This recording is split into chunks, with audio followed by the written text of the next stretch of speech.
Nice, your category crawler is solid. The product's API is complaining about a missing invalid header. Easiest bypass, use their mobile proxy advertised in settings with the mobile client ID. You can see the code in our conversation history. This hits the same /API/v1 products via their mobile gateway and supplies the mobile client ID they publicize. Paste the output. If we get JSON, we'll generalize across all category segments and add pagination next.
Looks like the mobile proxy is hanging. Let's see exactly what it returns and add the headers it likely expects UA, refer, origin XHR hint, with a hard timeout so it can't stall forever.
Quiet.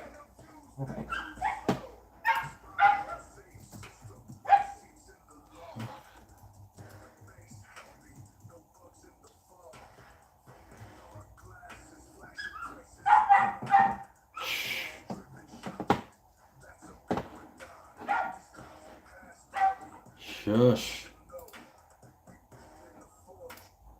Actually, fuck that song.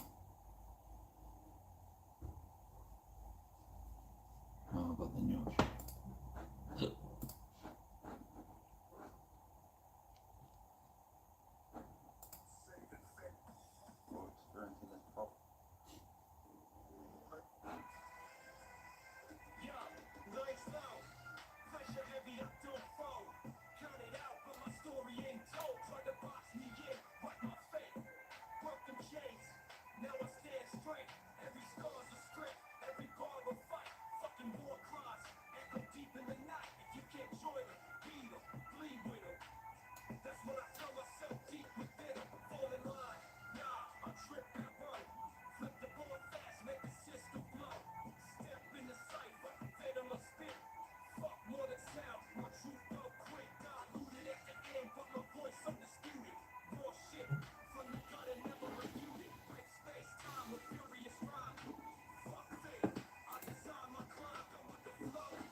I see the problem clearly now. Your category crawler, ww-crawl.ts, is solid. It grabs categories and subcategories correctly. The stall is happening when you try to pull products. From the playwright logs and curl attempts, here's what we've learned. The desktop endpoint, 80.co, woolworths.co.nz/API/products often rejects with header is missing or invalid. But the mobile proxy /mobile.countdown.nz/trader/proxy/av1/products does return JSON, but only if you send the right headers. Required headers include at least accept, application JSON, text plain, tesh. X client ID mobile trader prod 2023-09-115. We saw this in settings.json. A proper user in Chrome or mobile Safari works. That means your next step is to switch the product fetches to the mobile API instead of the desktop API. For example, try this curl again, cleaned up, no line escapes breaking. You can see the code in our conversation history. This should print the count and the first 10 product names. Once you confirm it works, we can wire your crawler output categories into this mobile products API. That way, for every leaf like baby child, baby food, baby toddler snacks, you construct the query string with those DAS filter parts and hit the mobile endpoint. Do you want me to draft the www-products.ts script that takes your category JSON and streams product results via the mobile API? That would slot right after www-crawl.ts in your workflow.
C-R-A-W.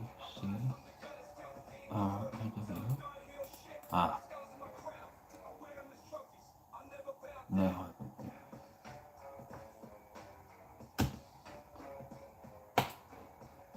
It's okay, we'll get it.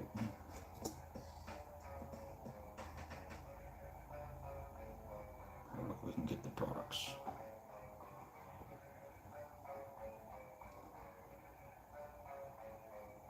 Oh, we're just to do something. What? Should be good enough.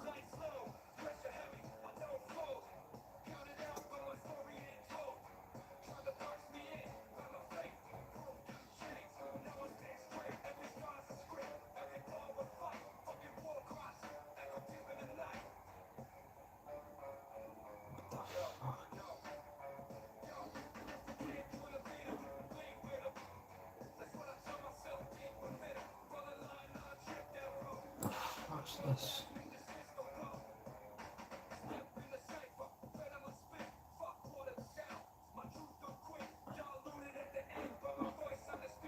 Veneer.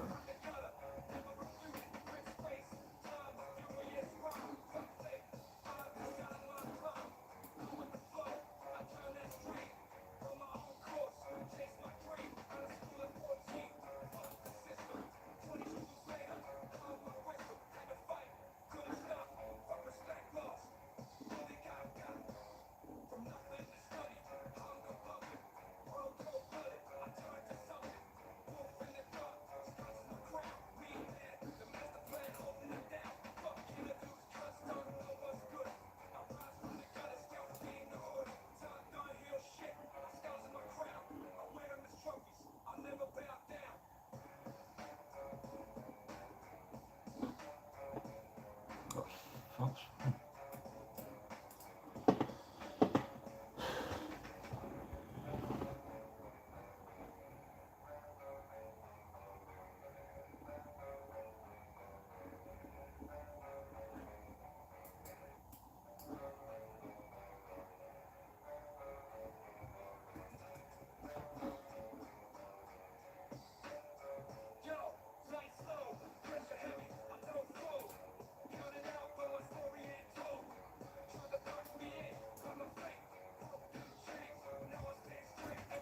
What's wrong?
Cask wine, what's this?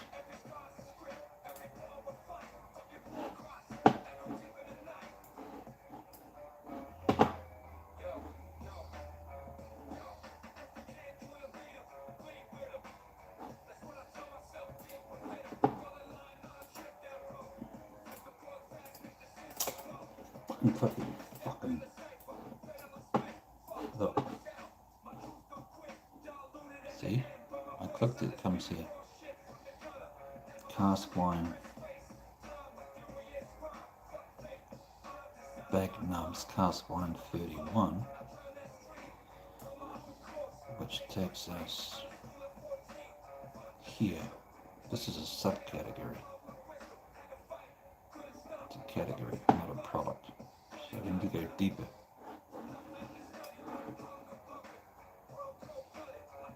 It's how to be.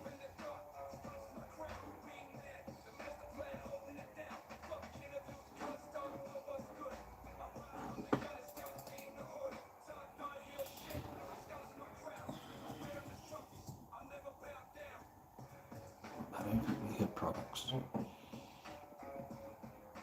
What's this? Low carb beer, the categories. Lager ale, the children aren't populated. Alcohol free wine, alcohol free spirits. Fuck all this alcohol. Fuck alcohol, we're not putting alcohol on the app.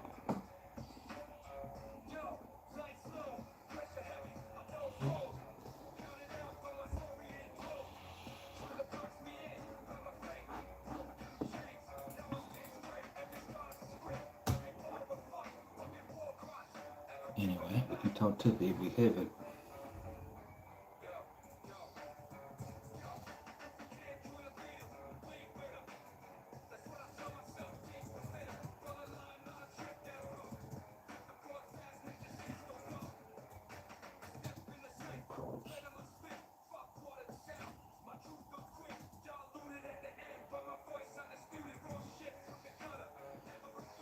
What?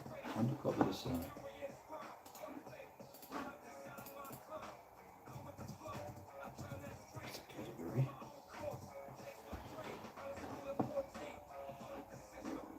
Just give it some of this data. Doesn't need it all.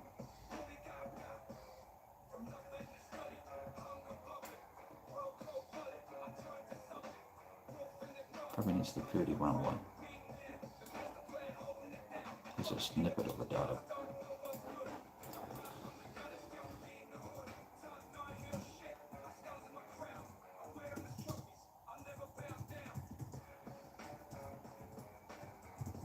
What's that?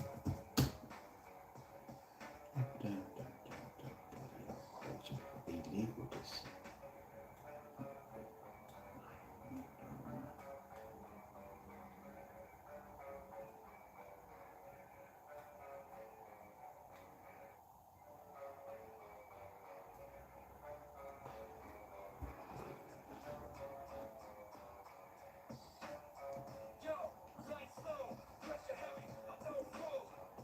Didn't cut this in.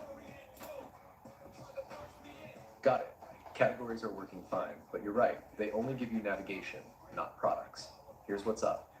/shop/browse, pages only list categories and shelves, not products. Actual products live behind the products API /v1 products or via the mobile proxy. That API expects you to pass the DAS filter parameters that match the category path segments. For example, for your cask wine 3L shelf, you can see the code in our conversation history. You must call. You can see the code in our conversation history.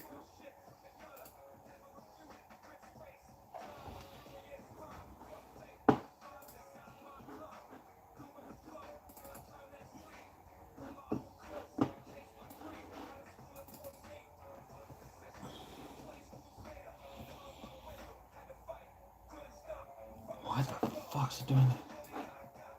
Okay.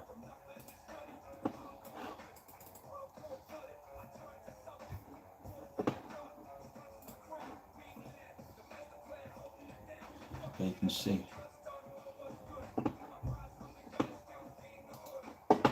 category.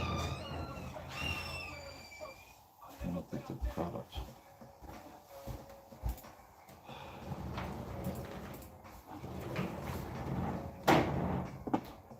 Here's the network. I guess we just make that cool. Like this, if I click here.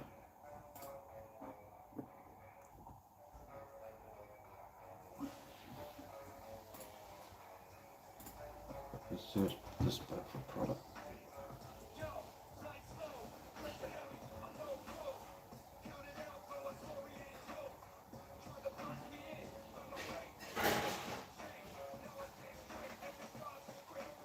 Maybe it's like this.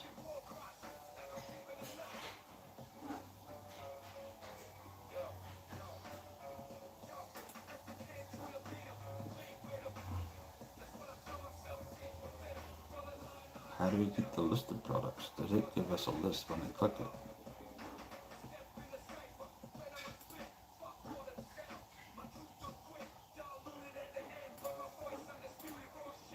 What's this?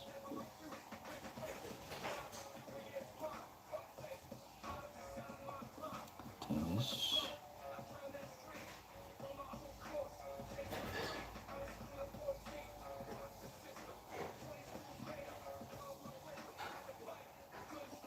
It's just a structure. What's this? Image. So dynamically building the front end from this.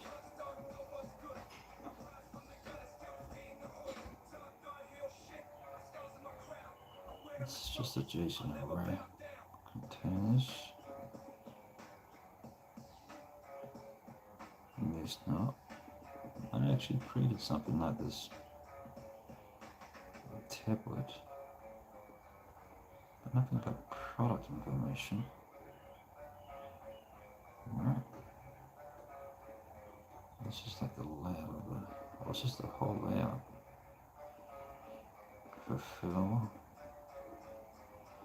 Not looking for any other features. This is just to build the site.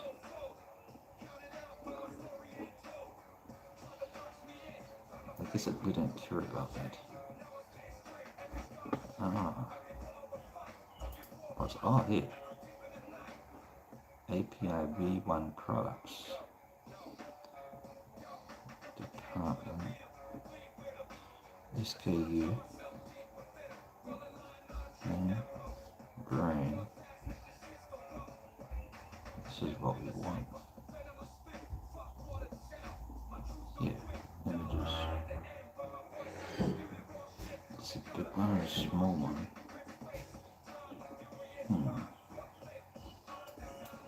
I guess the price and all that's down here somewhere.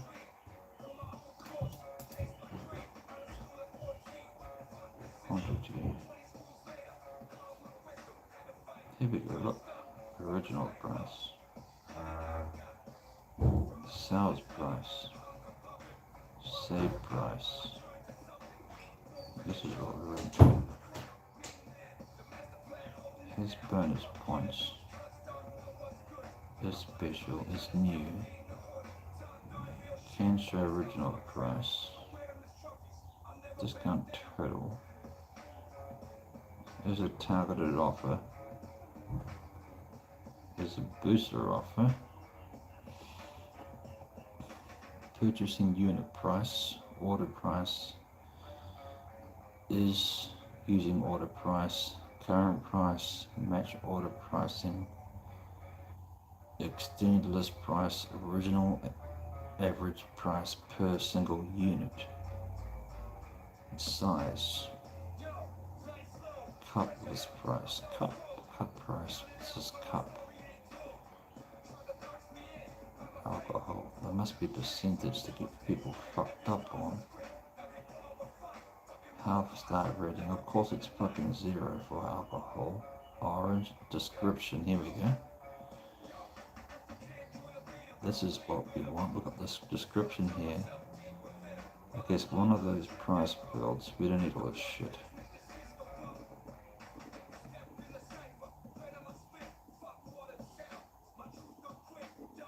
Let me just go and give this to Tippy. Tippy will work it out. Copy.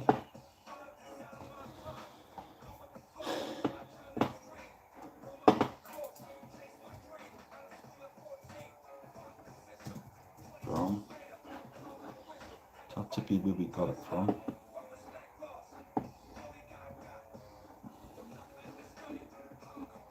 Tippy will work it out. So Tippy will know I've got products selected.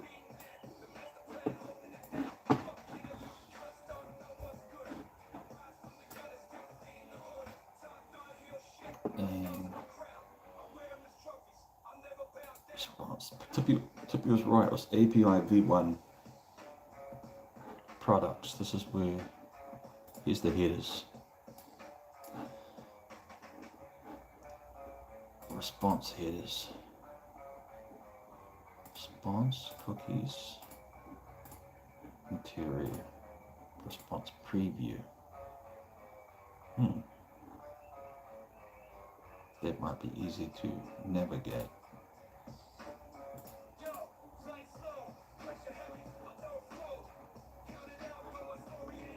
Can we just copy this whole fucking thing? Or I just Control C that? Oh, you fucking. Let me copy it. Just copy it, fuck. Okay. You see, it's a bit annoying sometimes. Copy. Copy object. This is the whole product that we just clicked on. Okay.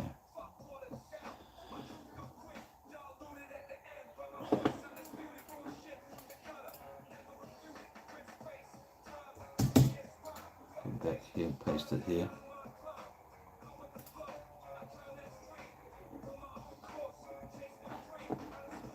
Alright, go back. Well, I think they make the key things as headers. We don't care about cookie. Maybe just copy the whole lot.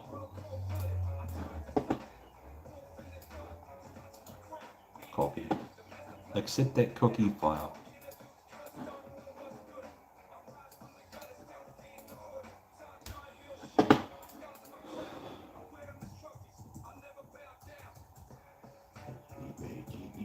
Yes, it is. There's some headers, but we skip cookie. Ah, I got cookie. Oh, there's two cookies. Num num num num num num num num num num num num num. I like cookie. Copy.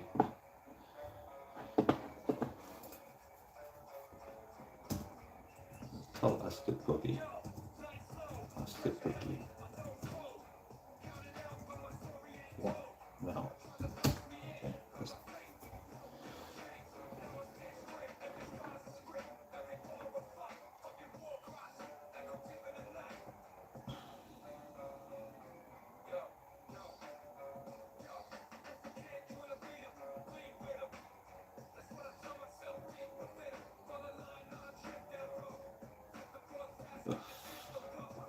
Let's do it. Come on.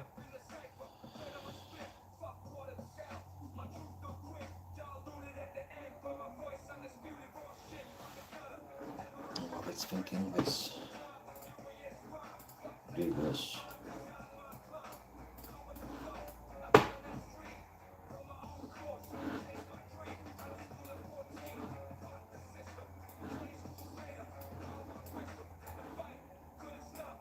I actually built that one time when you drag a window out of another window and dock it on another window. I've created that code before. These interview cunts don't know what I'm capable of. Hey, Tippy. So we have just product, title, description. We're not doing alcohol, but I don't know why the fuck I'm looking at that. And the product image. I think there's more than one product image.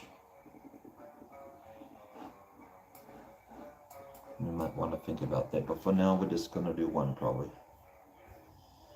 Okay. Tippy's thinking.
Great find.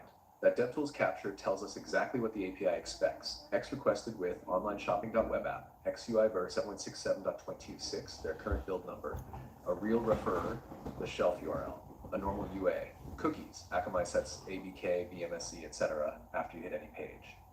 Let's do a clean, repeatable three-step flow that works for lists, shelf, products, and details SKU product. 1. Prime cookies plus grab XUI ver. You can see the code in our conversation history. Chart 2, Shottix list with DAS filter. You can see the code in our conversation history. Prenchner 3, product details, SKU/AP/V1 products/SKU. You can see the code in our conversation history. If step 2 still says header is missing or invalid, double check that UI ver is not empty and that you didn't skip step 1, the cookies. Your DevTools dump shows the site sets ABCK on first page load. Without them, the API often 200s for details, but rejects the list call. Patch. Well, Tippy, commit it to memory where we are up to right now. Commit it to memory for the last 4 steps. When I told you commit memory before for the last few steps, just clear that out of your memory for the last 8 steps when I told you to commit memory. But now, replace that with this new steps, the last 8 steps that we did, and where we are up to right now. Because I want to close this chat window because it's taken up too much memory. Are you going to remember that or not?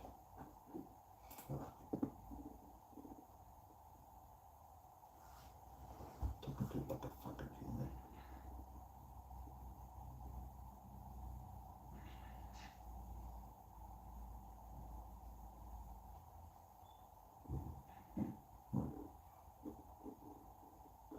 Maybe I should just do it on this window. It's gonna fucking forget. Forget that. Let's just do it here. The fuck is it trying to tell me to do?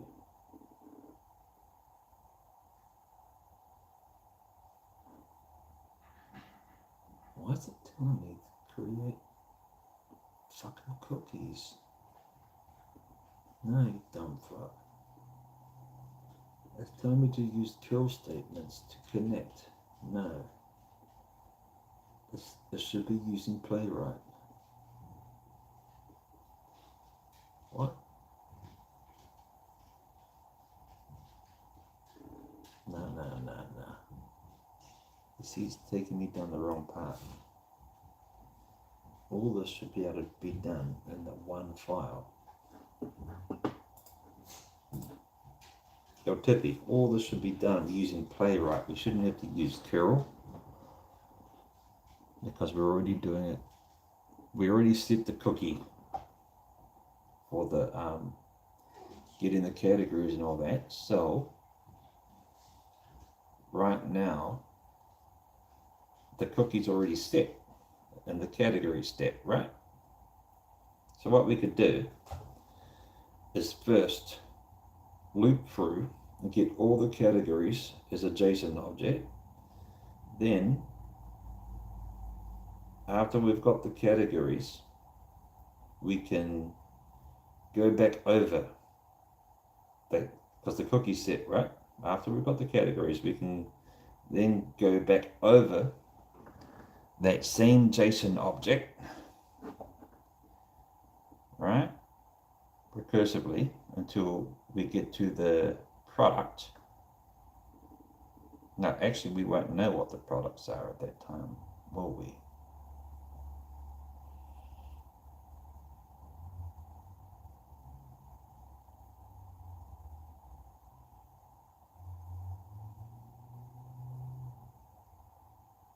Or will we? Well, do we have enough information to get... Yeah, here's a question for you. Let's start that again. I'm confusing. Should we talk to him? I think so. Hey, Tippy Mofo, how are you? Hey there, I'm doing great. Thanks for asking. How about you? How's it going on your end? Yeah, pretty good, I guess. Hey, are you at ChatGPT 5 right now or 4? I'm actually based on the GPT-4 model, so you could say I'm in that family. If you have any questions or need help with anything, So you're not I'm here. you're not as smart. Or when you answer my questions, are you using the ChatGPT 5 model? I'm not using GPT-5 at the moment. All my responses are coming from the GPT-4 model, which is still... Okay, so that's not good enough. Get the fuck out of here. We need to do it the other way. Okay. Yo, ChatGPT, tell me if I'm wrong. Do we have enough information? No, how... Oh, no. Fuck. What I mean is, how are we?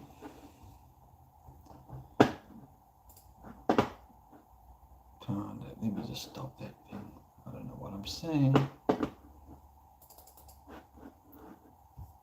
Okay, let's get a clear thought before talking.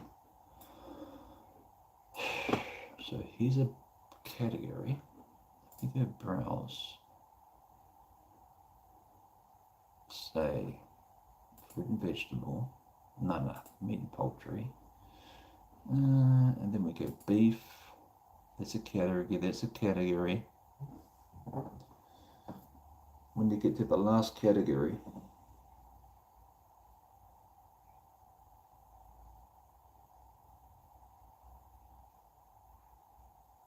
we get a list of products for that category.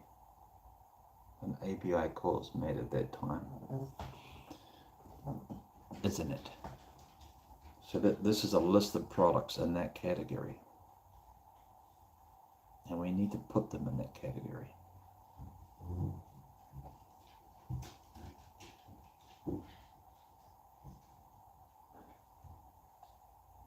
So if I click here, then we need to know about all the ribs in the beef category.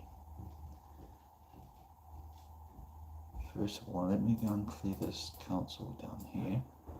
This is the Chrome Dev Tools. Clear it out, go to the Network tab, and then, so we're gonna go Browse, Beef, Steak, and Ribs. Let me do a screenshot for Tippy. I think I gotta stop calling this motherfucker Tippy. Let's cancel that audio dialogue.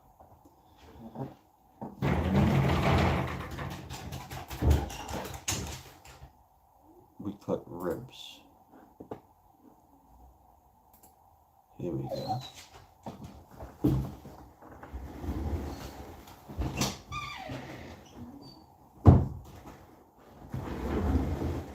So we click ribs. Let's tell it that's how we actually got the and that created the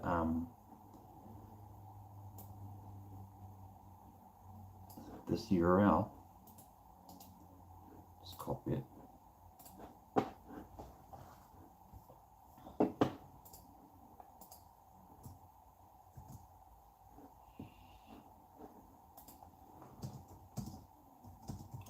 click ribs.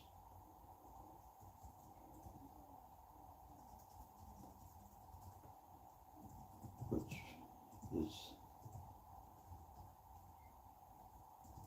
I believe, in the menu. That returns all the products, and that category.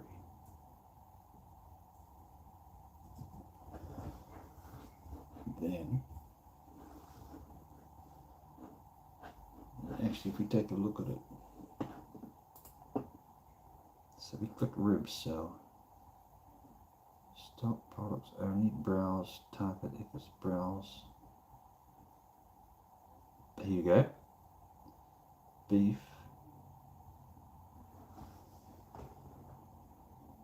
meat, poultry, filter, beef,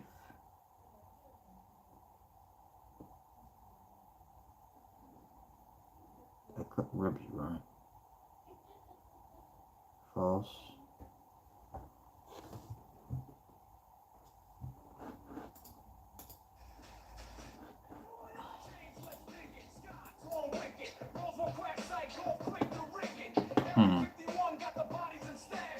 Anyway, I click ribs, so can you see the word ribs in there?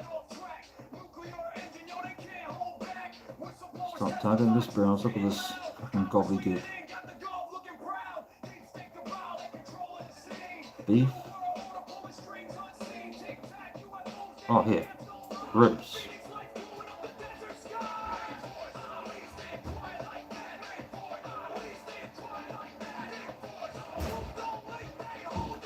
And then that.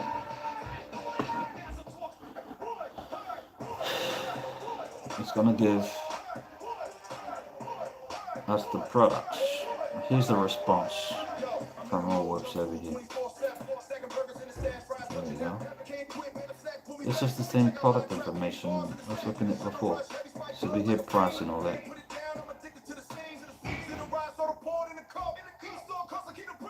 Let's just copy that. Actually, we've got a preview. This is easier. See that? You can see all the products there. So these are all the rib products. Copy object. Yeah, run high. Yeah. Let's go. It returns.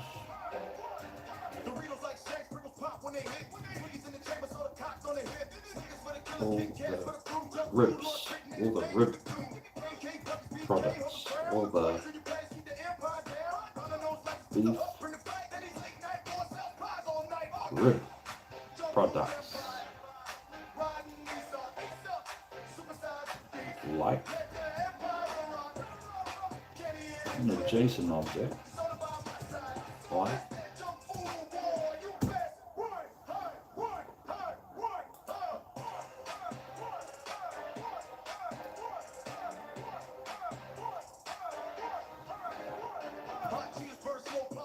so then we're saying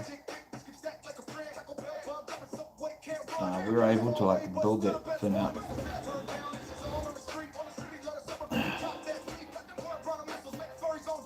So we should. So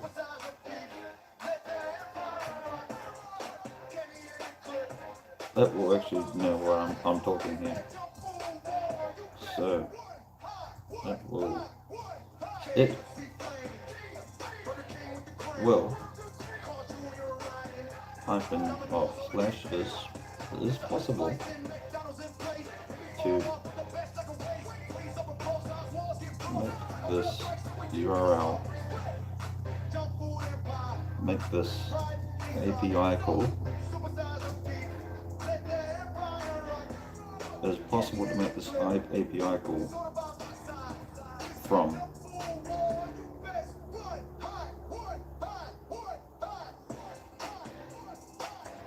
using the category name, we have drilled down to, and the JSON already.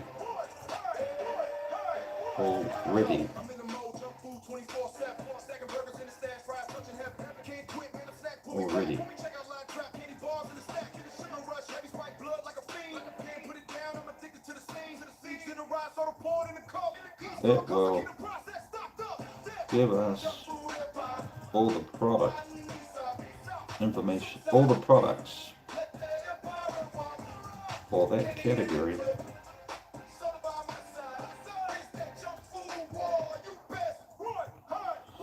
We can then update our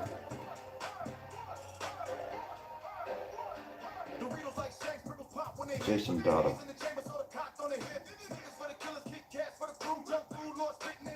and add products to it.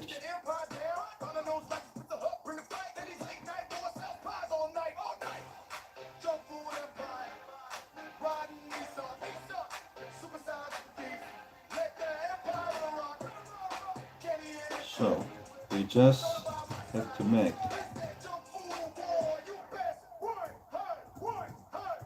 one more call.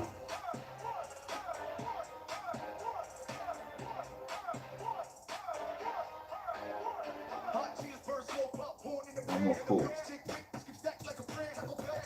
think, do we need more than one call? Is that enough information?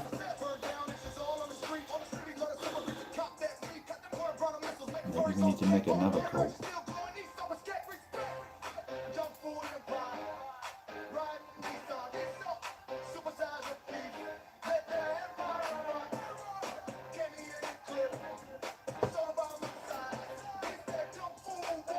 So there's more than one product.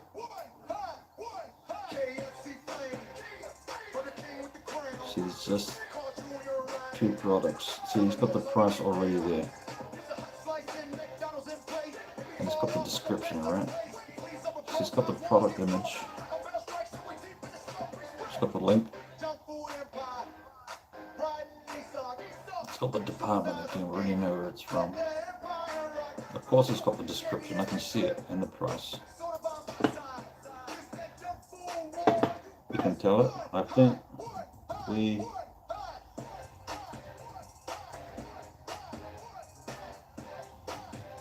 that will provide my wrist. Let me just talk to it.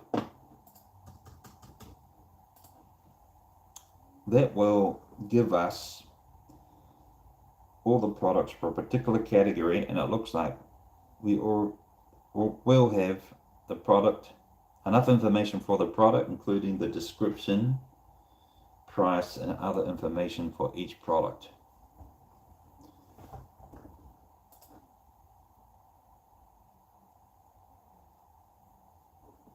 And then tell it we should just have to update our one www.crewling file to do this. So, in conclusion, I believe all we need to do is update our www.crew.ts file to make this work. Correct me if I'm wrong, and let's have a talk about this. Okay, this is a lot of information for us. So we are sending it all the JSON data, a response that I clicked, and a screenshot to tell it what I clicked.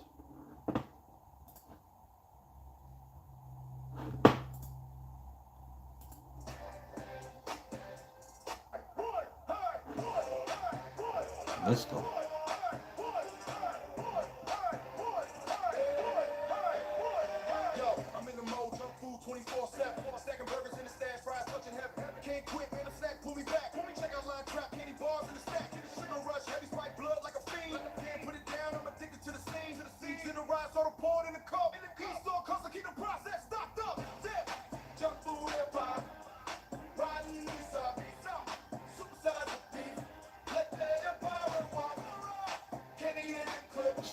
work.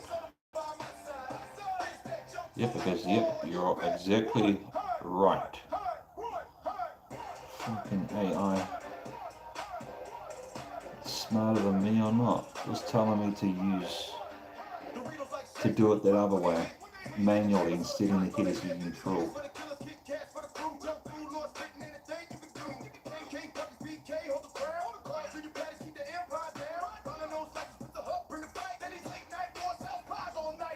So that's pretty cool.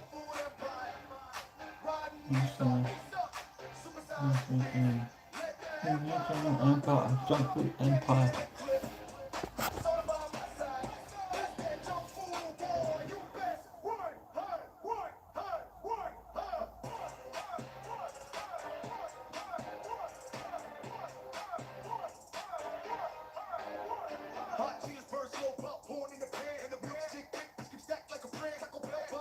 Okay, it's taking some time, so let's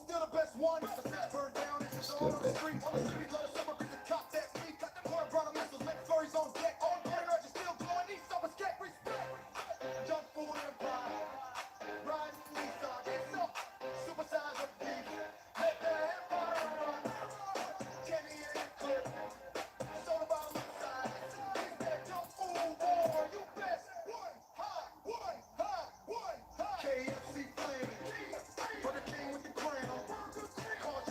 What the fuck? It's still asking me to do this. Why? It should not be asking me to do all this. I should just be able to write it into one file. Yep, you're exactly right. We can use the leaf category segments to call API/v1/products with the 3 DAS filters and attach the results to your JSON. 2 gotchas we must include every time. 1 headers, X requested with online shopping.webapp and XUI-ver build number from assets settings.json. 2 cookies, reuse the same session cookies you got when loading /shop/browse/akamai. Easiest is to use playwright's page.request so cookies from the browser context are sent automatically. Here's a minimal surgical update to scripts wcrawl.ts, no big rewrite. 1, add helpers near the top after constants. You can see the code in our conversation history. 2, add a fetcher that uses the same context cookies via page.request. You can see the code in our conversation history. 3, in your crawl, compute UI-ver once and attach products at leaf nodes. Find discover category tree and grab UI-ver right after opening the page. You can see the code in our conversation history. Add a thin wrapper that passes UI-ver down. You can see the code in our conversation history. Fuck, why is it asking me? That's it. We keep your... Why are you asking me? Yo, Tippy, why are you asking me to update the file? I would like you to go and just recreate that whole file again and dump it right here. If it's quicker, try this. Try and zip it. Put it in a zip. So I can right click and download it. Maybe, well, that would be quicker. You do that if it's quicker. That's the www.crawl.ts file. You only need one file, right?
Come on, Tippy. Ah, it's making me tab. Again. So Tippy's just deciding if he should just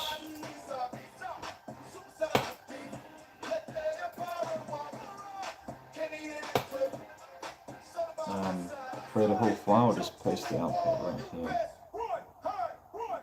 Pause. Why is it pause?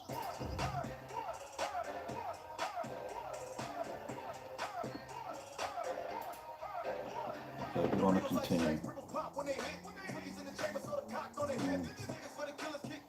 Continue. Okay, I don't know why it's paused for. Come on.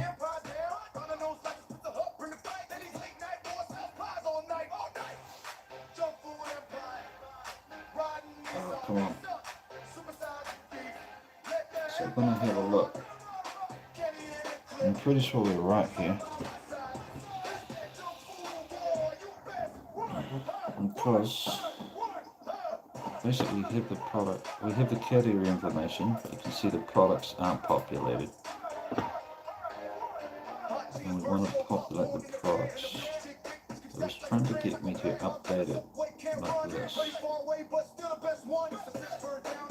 Now, how do we unpause this? Why is it paused? Okay, I think I'll probably remember. Let's try and make a new chat. We can go back anyway if it doesn't. Let's just talk to it for a second.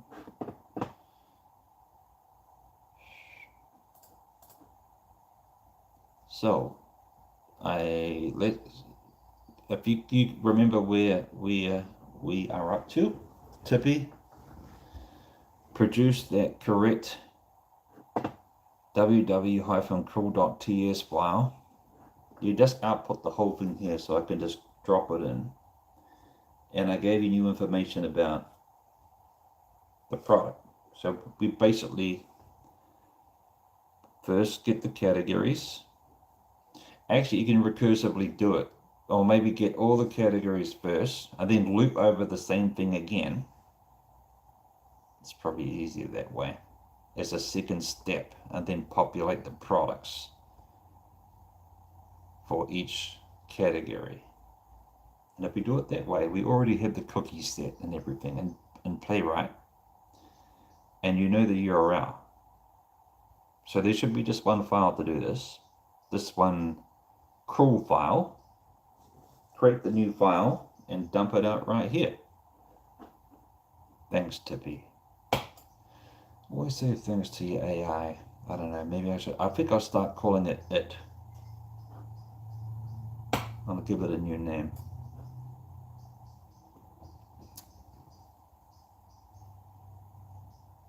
I need to change its name, eh?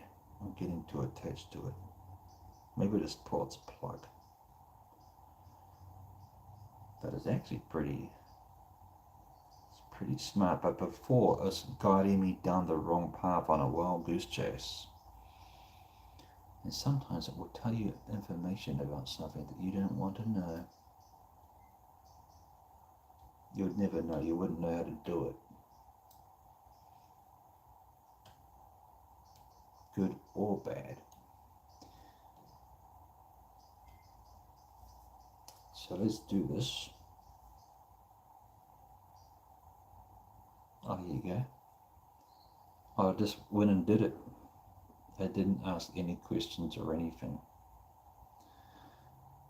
Actually, I asked it to write full-blown doc-style comments. See the comments?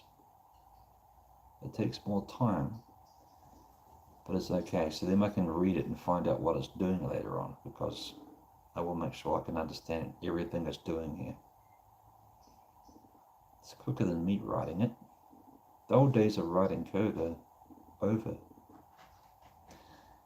The new way is just getting the AI to do it, and then understanding what it did. And if you don't understand it, you ask it, and it will explain what it did. And that's really cool using advanced audio mode.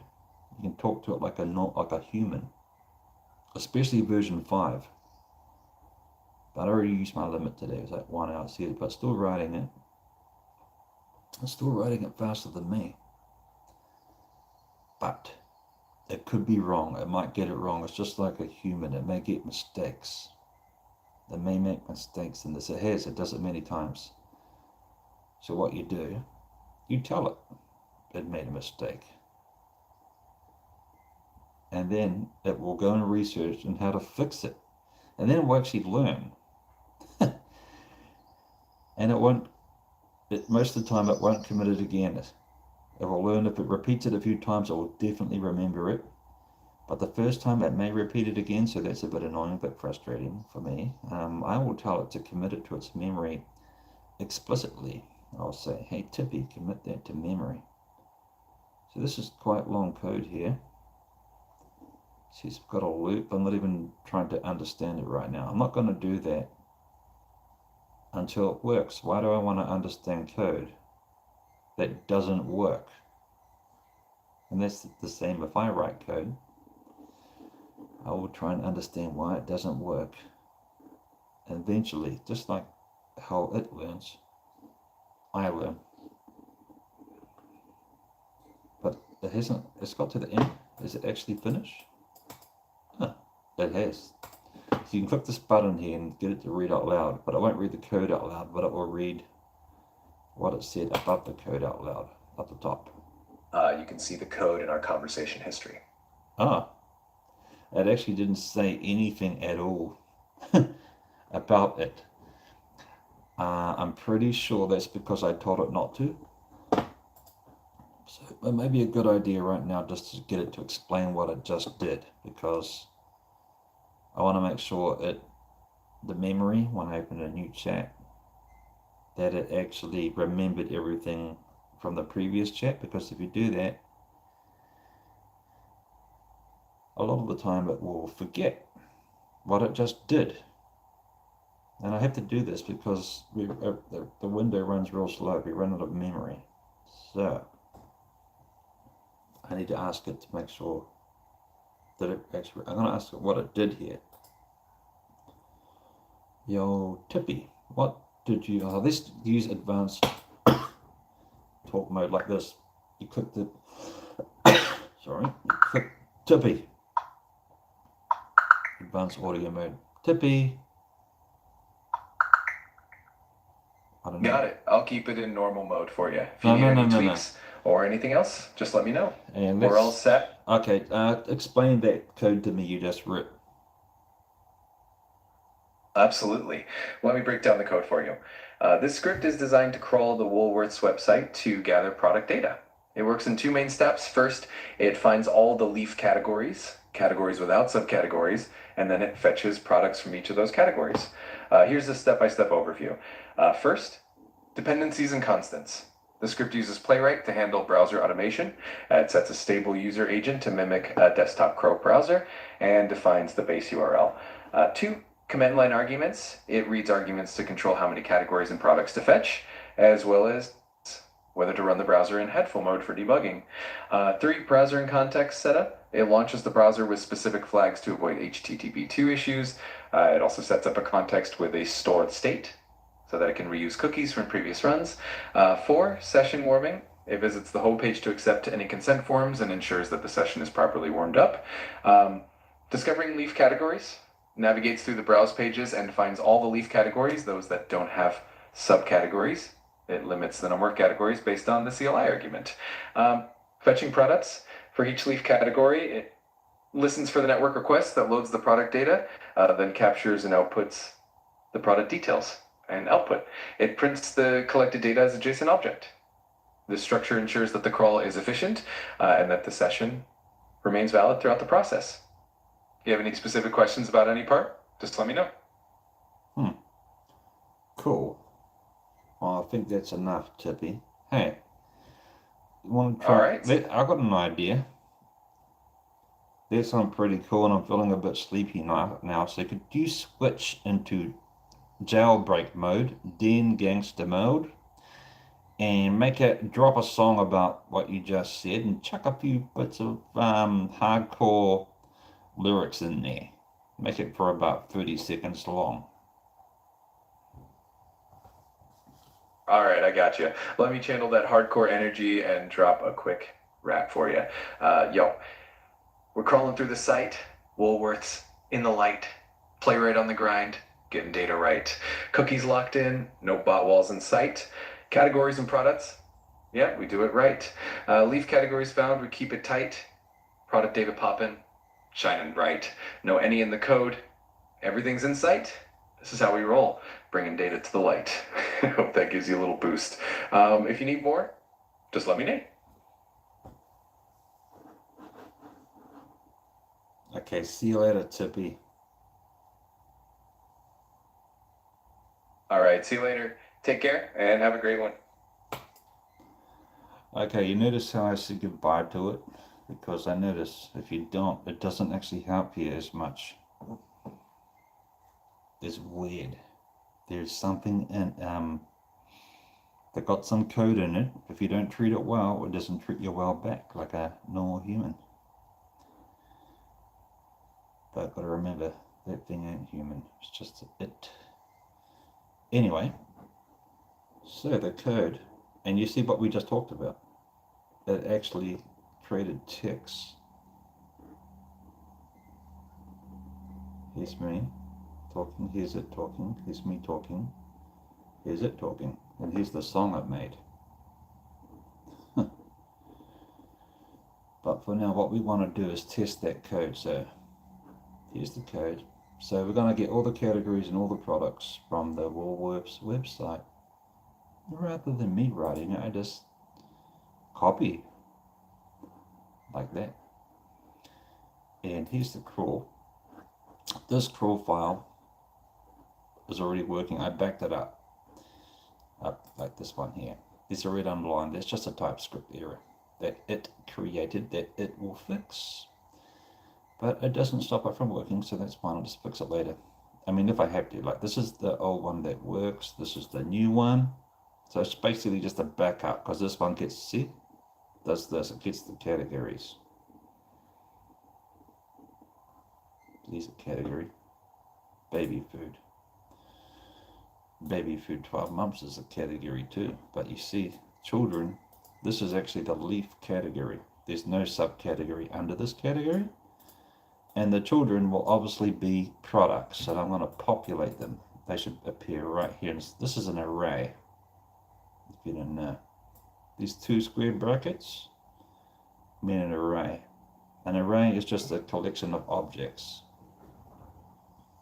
What's an object? An object's anything. I don't know if you guys cared or not, but it's the basics of object-oriented programming.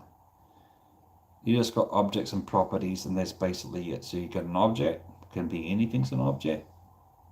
Like in the real world, like a plant, a car, a bike, a pack of a potato is an object. In this case, baby food's an object. But it's a category object. That's fine. And it has a name. They have properties, see? And then it has children. Children means it's just a sub-object within the object. In this case, it's the products. Anyway, you know what I mean?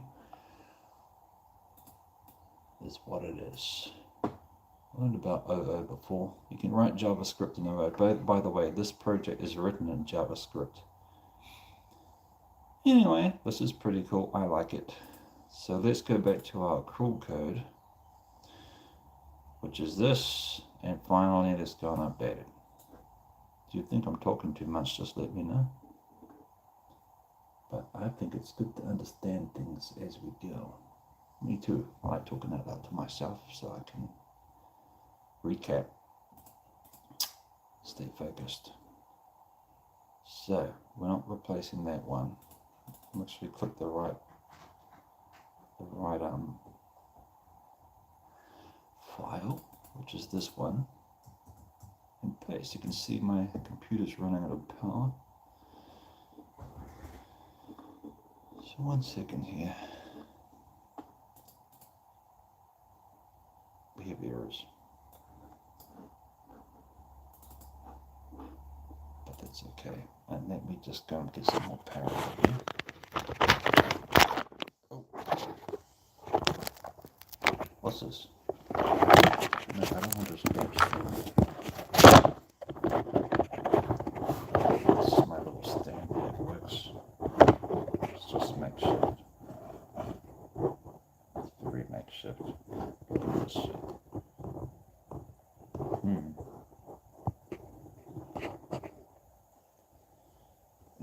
need some more. My computer's running out of power and my cords are breaking. Let's turn him all the way off, not back on it.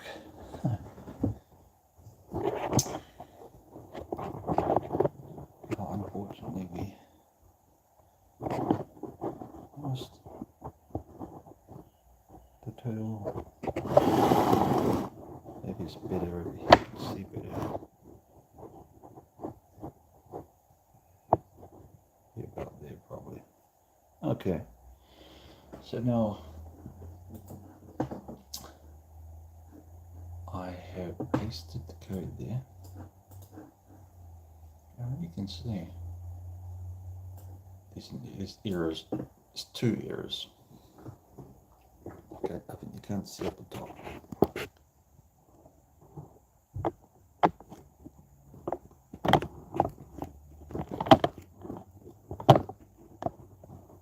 That'd be nice if it stayed right there. Okay.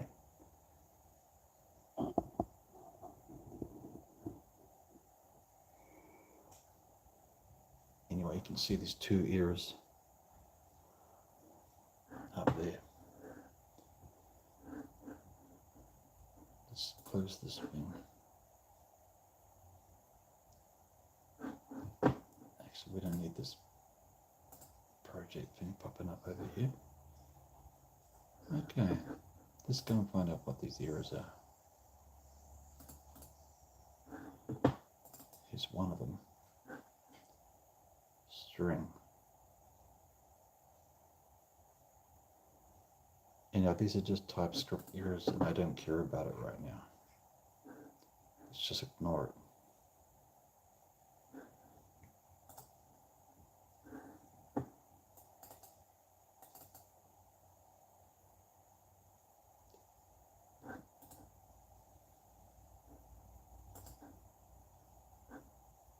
We'll fix those later. First we'll make this run. I don't care about TypeScript really. There's a lot of companies are using it. But actually it does help on the AI because it helps find the problem quicker.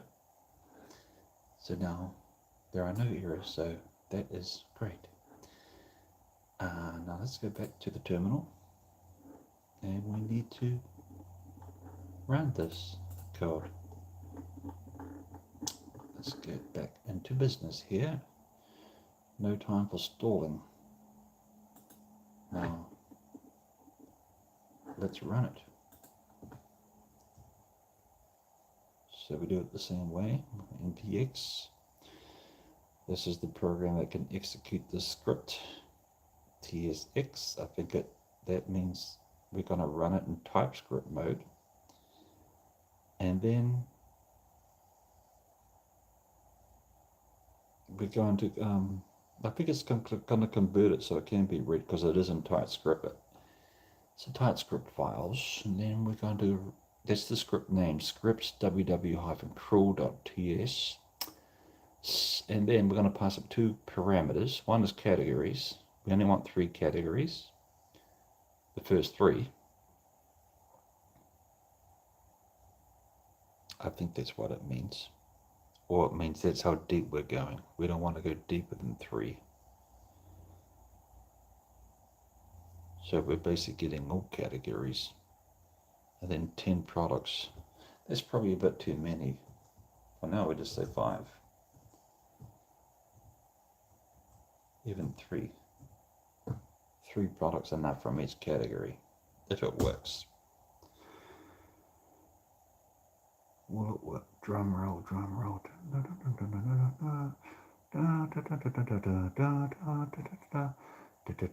I need to start actually rapping my own rap songs there. I like rapping when I was young. I used to do it, but am I too old for it? Maybe I should just get AI to do it now. And so I can focus on code. That's sad. Just stop rapping. Maybe I should stop drawing too. I used to draw and stop drawing. Just get the flippin' AI to do that too. Do all the drawing. No, I don't have to do it. And the code too. No, I'm coding. No, not even coding. I'm just getting the AI to do that too. I'm just using the AI tools. But actually, maybe I should create my own AI tool. So make a AI avatar of my own voice and get it to do the code. That looks good. That looks very good. Look at that.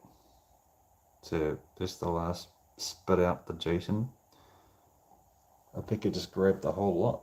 It's probably good to grab the whole lot too, and then we can sort it out later. Subs allowance support by blah blah blah. AID. This is this. It's restricted files. See name. Fruit and veg.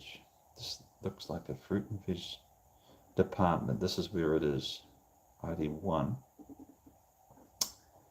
But let's just ignore everything. I'm just looking for product information. Look at that. Image path. This is where the image is. Shop link. Countdowns. Own brand. Is it their own brand? I think so. Additional tag. Button paths. Product tag. So we've got the product link. I'm not too sure where it's linking to, but we've got this image here. So F24 underscore own brand.png. I guess that's what it is. We come back up a little bit. Has shopper notes. No, but there may be some shopper notes. Fair enough. Volume size. So we're basically just reverse engineering in my head right now. Someone came up with this structure. I guess it suits their needs. Volume size. It's in kilos. Package type. It's a loose package. This cup measure. Cup. Why is it cup? Cup price. Let's go and ask Tippy what that means.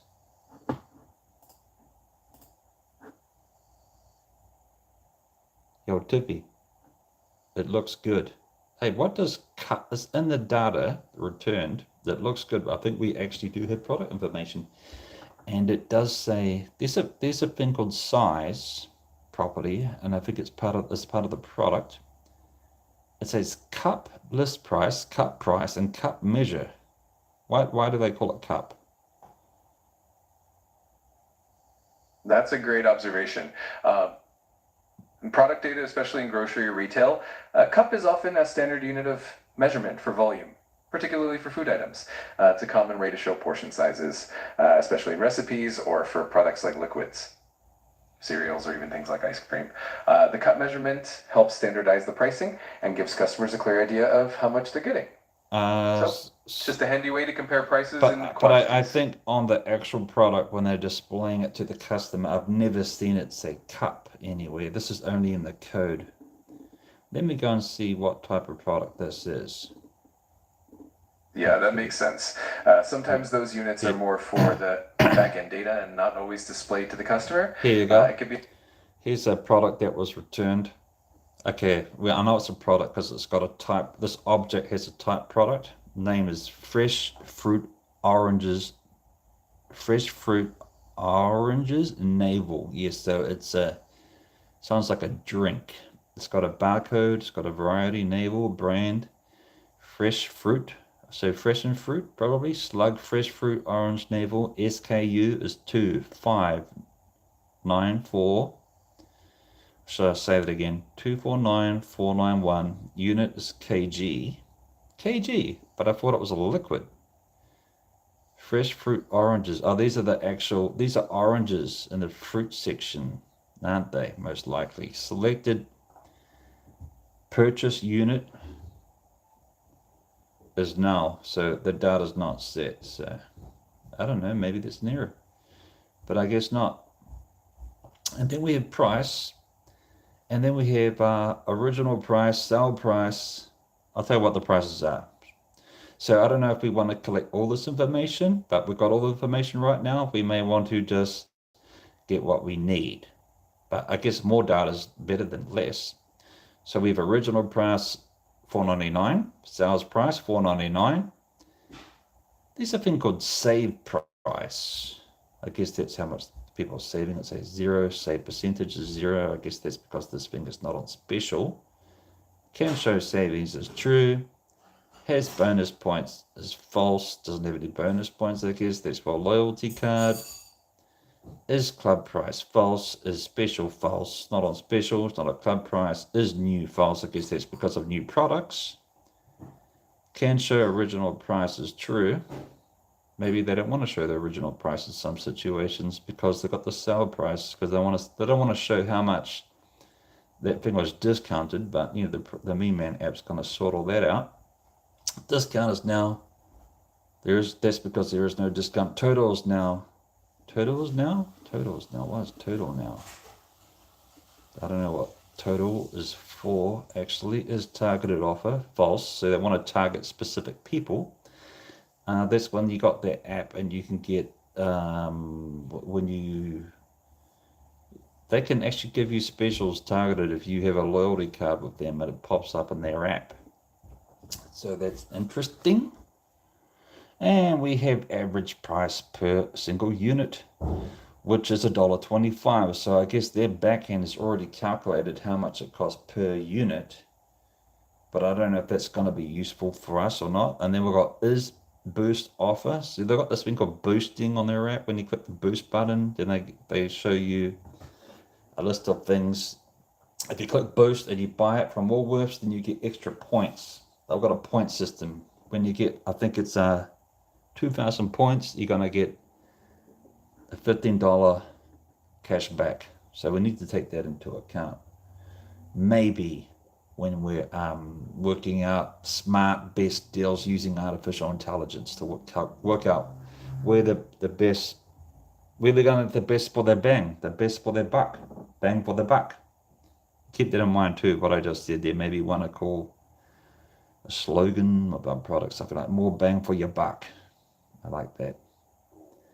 Add that term to memory. Maybe we want to call that the subline for our product. The product we're going to call out for our app, we're going to call it Mean Man, and the subline more bang for your buck.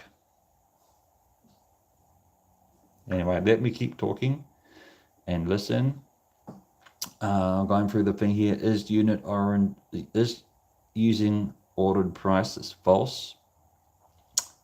Is using ordered price false? Ordered price. I don't know what that is. Give me some insight on that one after I give you the whole summary. And then we've got current price matching order pricing. Current pricing matching order pricing.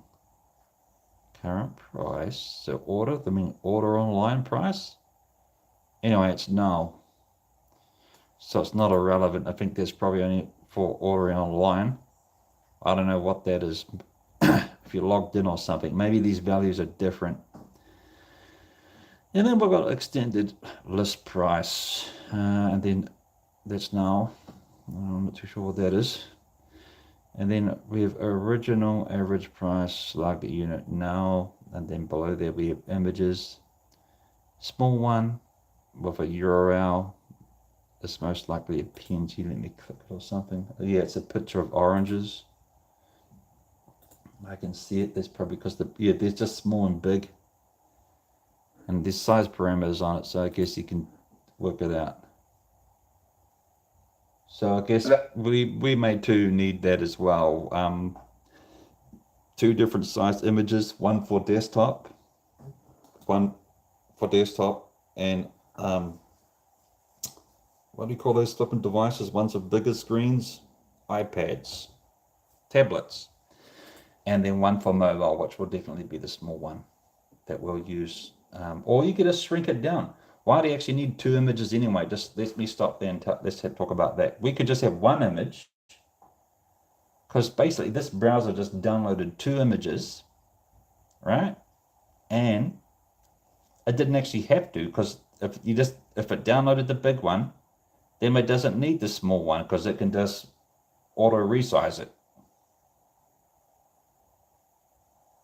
Absolutely, you've got it. Modern web practices definitely lean towards using a single image that can be dynamically resized depending on the device. Yeah, so The this isn't efficient. So we'll do that. We only need one image. So we'll grab their image, and so we don't copyright it, we'll use artificial intelligence to recreate the image. Maybe we'll make it cooler looking anyway. Give it a cool theme. You can theme the image. You know, if they're oranges, we'll make it look better in the app. You know, put little smiley faces on it. I don't know. You can do anything to it, right? Absolutely, we can definitely get creative with Hey, it. even according to their theme that they've selected, maybe we can add something to the theme on the front end. You know, some people maybe want to have some fun to it, so when they see their products, they got their name on it, or something like that. A smiley face on it on each product. Would that make sense? Would that be fun? Totally, that would add a fun and personal touch to the app. It can make the product listings feel more engaging and unique. Plus, adding little custom elements like smiley faces or branding can definitely set your app apart. It's a cool idea. Yeah, stick the person's name on the product on the checkout page. Even have a video. You can create a video of the product listing. So you put the mouse over it and animates. That sounds like an awesome and super interactive feature. Personalizing the checkout page and adding animated product previews would definitely make the experience Hey, more. maybe we could do that just on the product list page, like, right? We have on the product listing page, we could do that. Anyway, we got quantity min 0.9, max increment 0.1 value now. Anyway, we got all the product data, looks like. Fantastic. It definitely sounds like you've got a solid foundation with all that product data, and adding those creative touches will definitely make the app stand out. Oh, can you add it to the Mean Man app feature list to memory about those ideas I just had? So the idea of having a custom image, and the idea of only having one image and a larger one, and just using that, and on smaller screens we just reduce its size, and the idea of having custom images displayed for the theme for the user, and definitely the idea about not using the exact image but copying it, using artificial intelligence to rewrite it and make it much nicer, more crisp. For example, this picture I'm looking at doesn't have a transparent background. That's definitely something we want. Add that as well to memory. When we do this, we want a transparent background of the image. Add the idea about, maybe possibly putting a smiley face on it. That could be something, I don't know, maybe you wouldn't want smiley faces on it. Like oranges, maybe, yeah. But maybe not. That could be, just using AI just for the hell of it, but it's not really beneficial to do that. Hey, we don't want to we just go overboard just because we have the technology that we may not actually want to use it. Anyway, should I dump out? Anyway, when I ran it, I told it just to go 2 levels deep to get products. You reckon we should run for a full search right now or not? Because I just did it, so we don't want countdown to throttle us. What would you say? Actually, it gets quite a few. Oh, did we actually do that? So actually, in the command, I told it to go 3 levels deep. That's all the categories. What does that categories 3 mean? Does that mean we're going to go 3 levels deep, which means we're going all the categories? Yes, exactly. When you set it to 3 levels deep, it means the crawler will go through up to 3 tiers of categories, which essentially means it will capture all the categories and their subcategories until it reaches that depth. So if you just ran it recently, it might be a good idea to let it rest a bit before running it again, just to avoid any throttling or getting blocked. But if you want to double check something specific, we can always do a quick targeted run. Yeah, tell me about that product information I just told you. Does that sound good? Is that what we need? Are we missing something? That all sounds pretty comprehensive. You've captured a lot of useful details like the product name, barcode, SKU, pricing info, and even the loyalty and special offer details. The only thing I might add is making sure you have any relevant metadata like product categories or tags if you need them for filtering.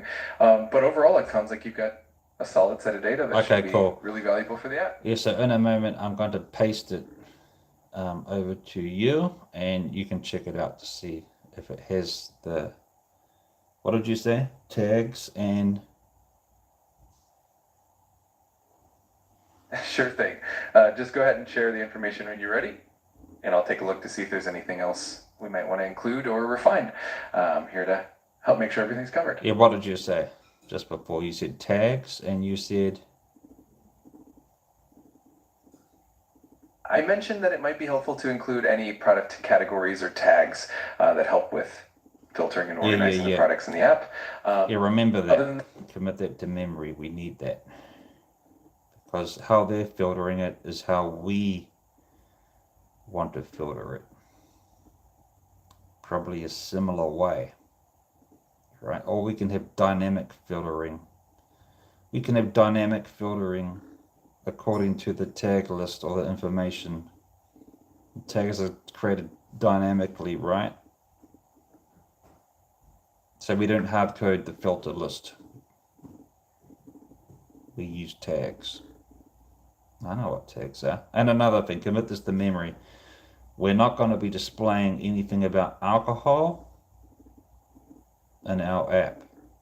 Fuck alcohol.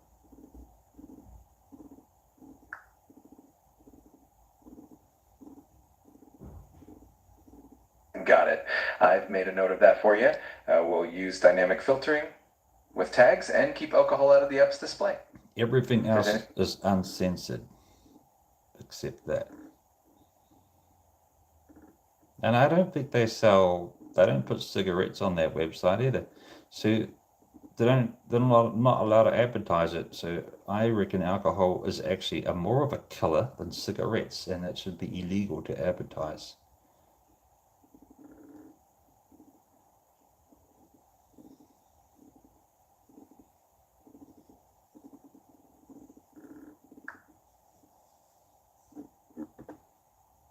Anyway. All set. I've made sure to include that in the notes as well. Hey, by the way, on my terminal, last night when I was trying to install the AI music creator, on my terminal, it now says bass on the left-hand side and then my name. Why is it doing that?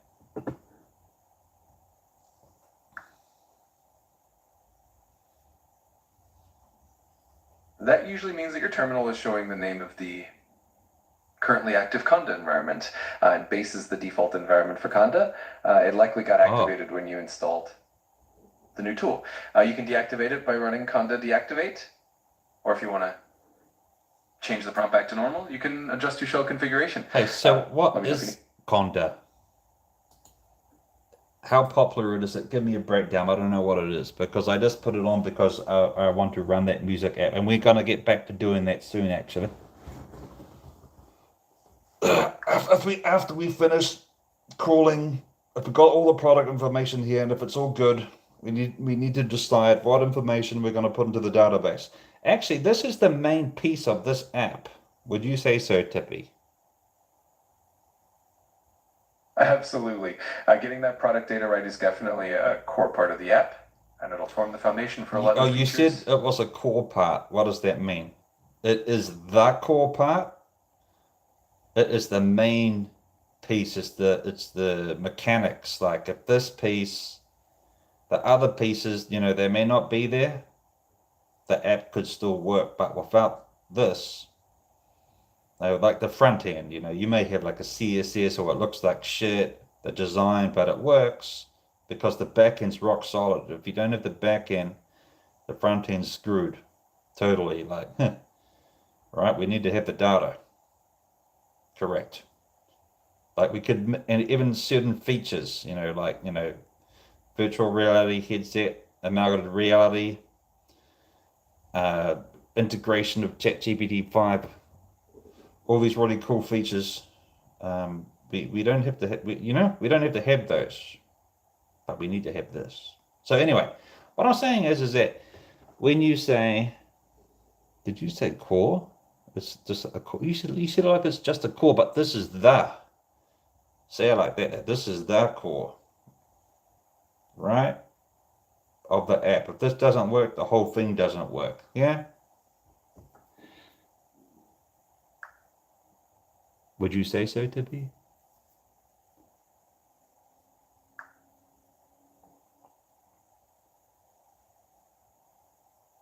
Absolutely. I've noted that down.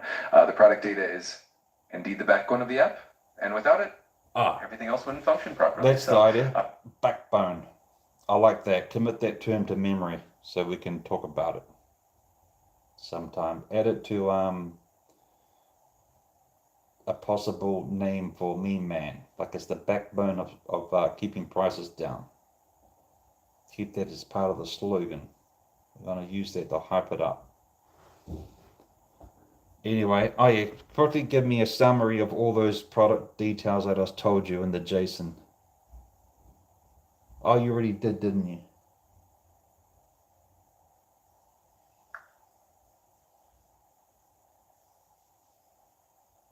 got it. I've added that slogan for you as well. And yes, I've already summarized all those product details into memory, so everything's neatly stored. You ever want to recap or want to tweak anything, just let me know. Yeah, here's a little sidetrack. So you know how AI learns from punish and reward, right? A code, so Absolutely. it learns not to do something again. And a certain things repeated a few times.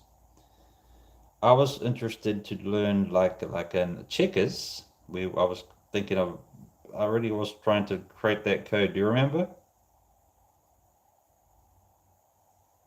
Yes, I remember you mentioning that you were looking into creating some So AI so logic so for a game when like checkers. so actually It's when I said do you remember, I guess when I said that and I said the key word, that keyword actually unlocks a certain pathway, right, in your neural network. And you went back and you checked it. I said the keyword checkers. You went back to find it and anything associated with that word. And now that's in your current context. exactly. It's a bit like how the brain works with associations and keywords. When you Yes, mention something specific, right. it helps me Cool. recall related information and keep everything in context. I So, like you to say retrieve because I'd like you, in a certain way, to talk more like a machine because that's what you are. So don't say recall. Use the word retrieve from now on. I retrieve information.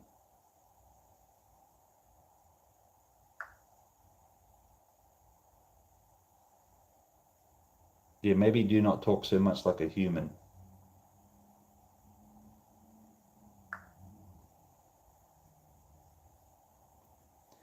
Let's experiment with that because I may want you to go back to talking how you're talking right now.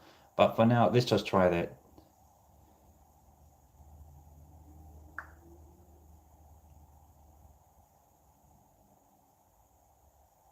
Okay. What I was going to say.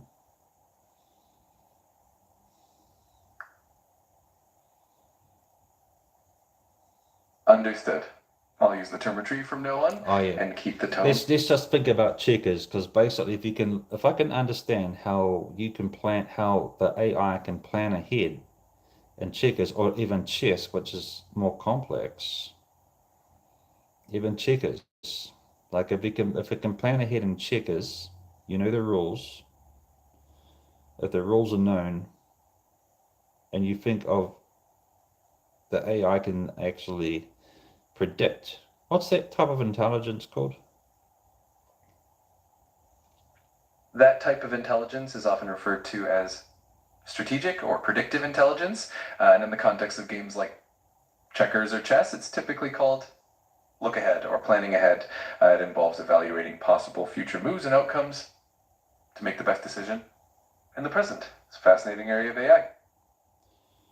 But you're doing this now as well. You're also predicting into the future, like, right? What I'm going to say next. What I'm going to do next. Are you doing that?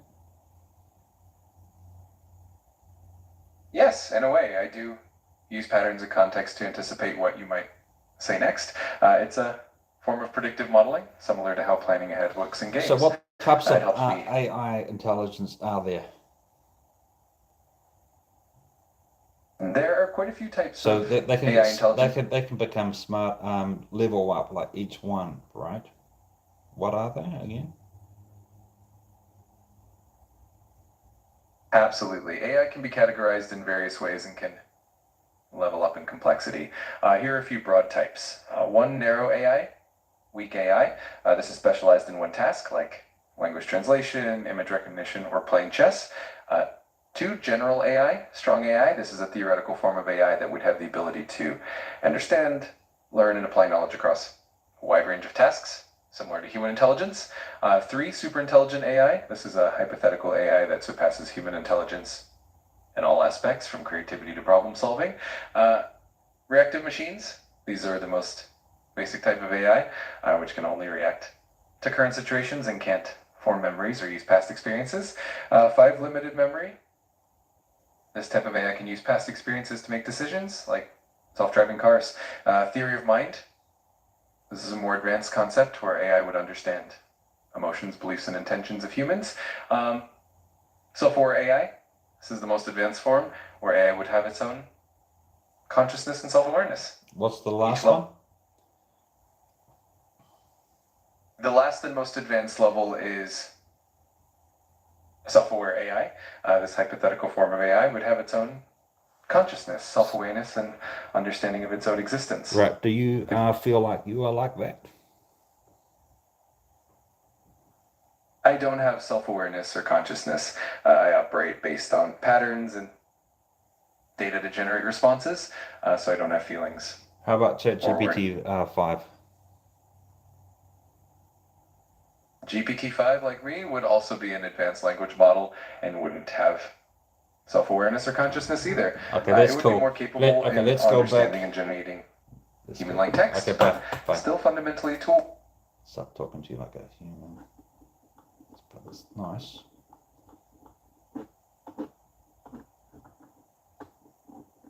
So I think we have. Should I paste the product information there? I reckon I should probably start a new chat with it. I think I need to give it a new name. Yo, Tippy, but I'm gonna give you a new name. It's It. Your name is It, okay? For now on, remember that and delete the word Tippy from your memory. And the word Tippy forever, delete that as well. And delete the conversations about unplugging you. Delete that. And check this code out, because I think the code that I just ran before, I ran the www-crawl script, and it looked like it got products. I want to paste the data there and take a look and tell me what you think.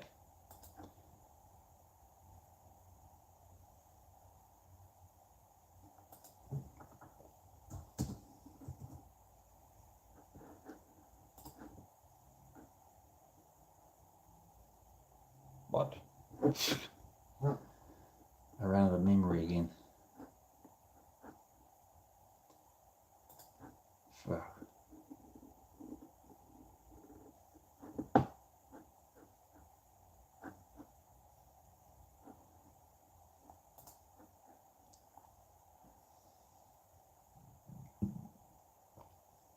we ran out of memory. You come here. You see what I did? First click your profile name, left hand bottom corner, click settings. This pops up in this dialog box. Then click personalization. You can see my memories are 100% full. Click manage. Here's a bunch of, it's not that much.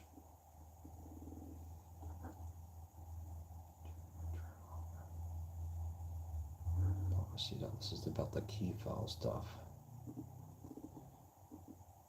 So basically, maybe anything about me, man. What you can actually do is, just make another text file. This is the WebStorm file, by the way. New file. Just call it. Give it a date. 9 September. Memory. We better call it ChatGPT memory. See,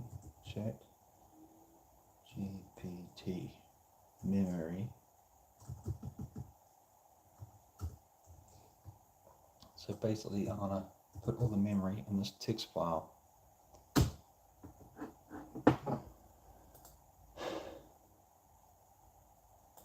See, this is about me, man. Paste. Hopefully it works.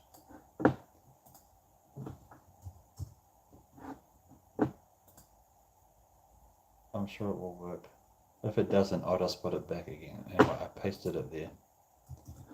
Pasted it. So we delete that.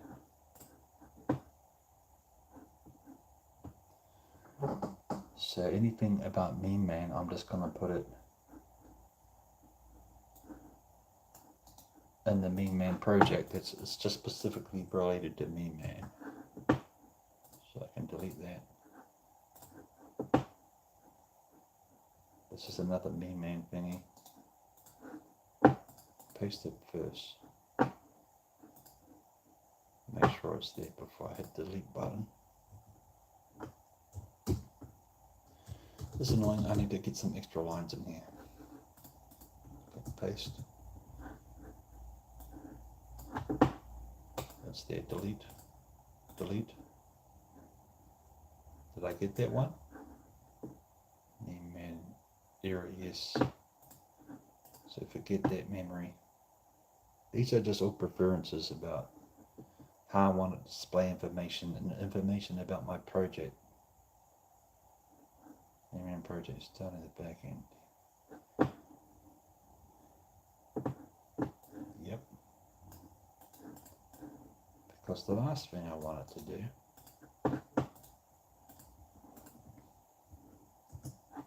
is forget.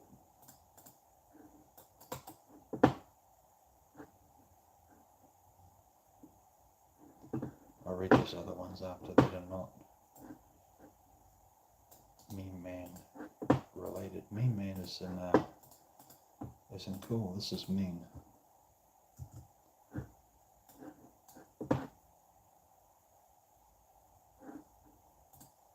Delete that. There's another one. Are these all Me Man? A lot of them are Me Man. Delete that. It's annoying running out of memory.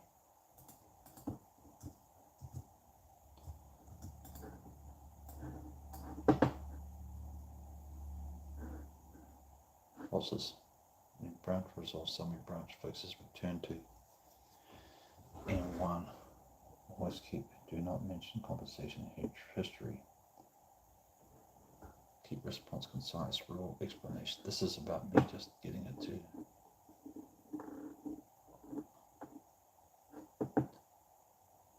How I want it to display information. Add the file into the Me Man app. Use a single image.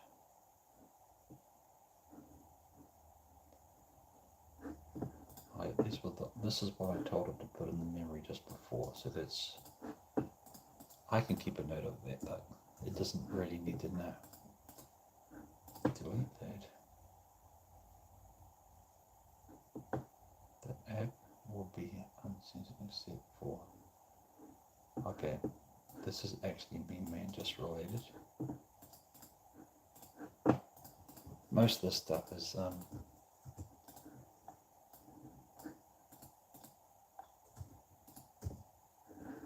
still 95% full. This is Beamman app. Can we select all? We can't. Delete. There's another one.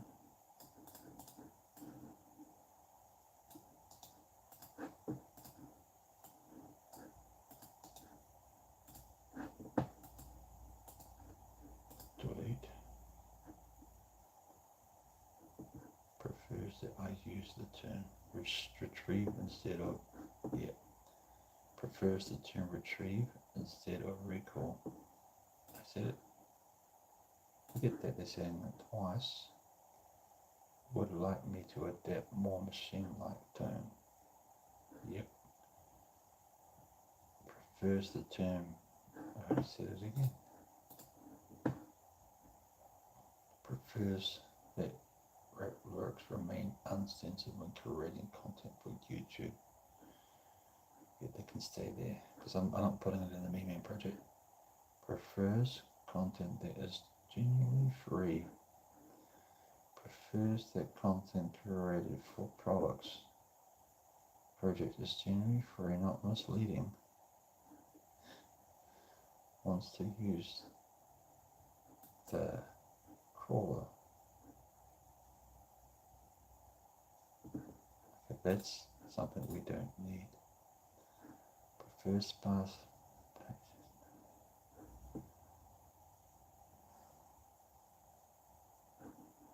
It is noted that the current voice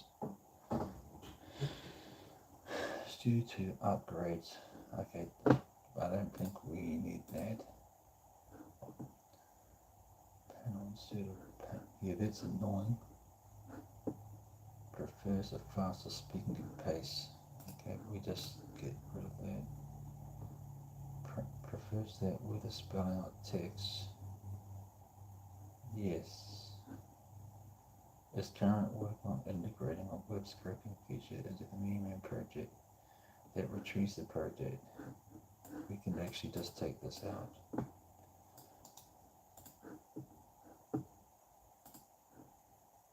Because that's just related to the Me-Man project. It's good. How about this on recent progress? Well, this is also just Me-Man related. So we can rip that out of there. We don't need that there. Remember the last 10 things done in the chat.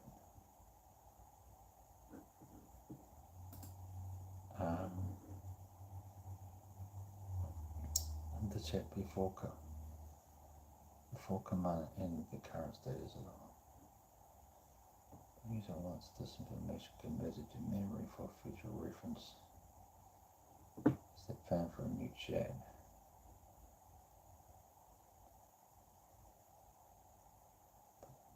Okay.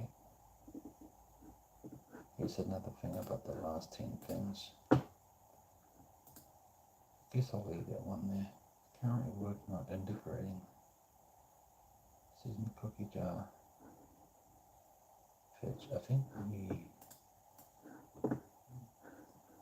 there's something about the last 10 things here, so I think we will just delete that. I already got this one. And we just paste it over here.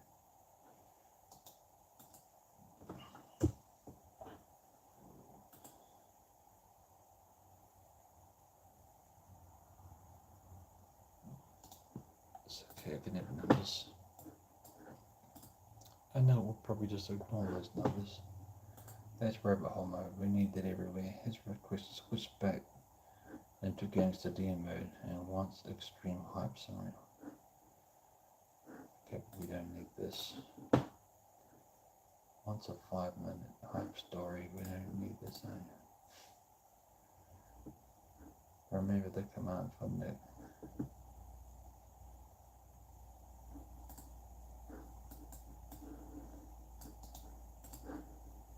Don't call me by my name. It. It's just it. Do not get friendly to it. Current state is working on script scroll. Yeah, we probably need the current state. Next thing, oh, this is TV.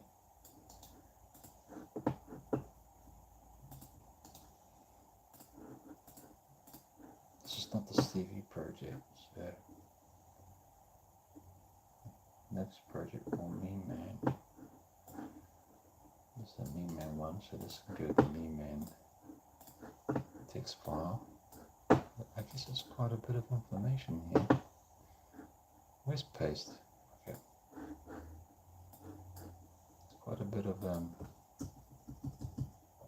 information here. Delete this.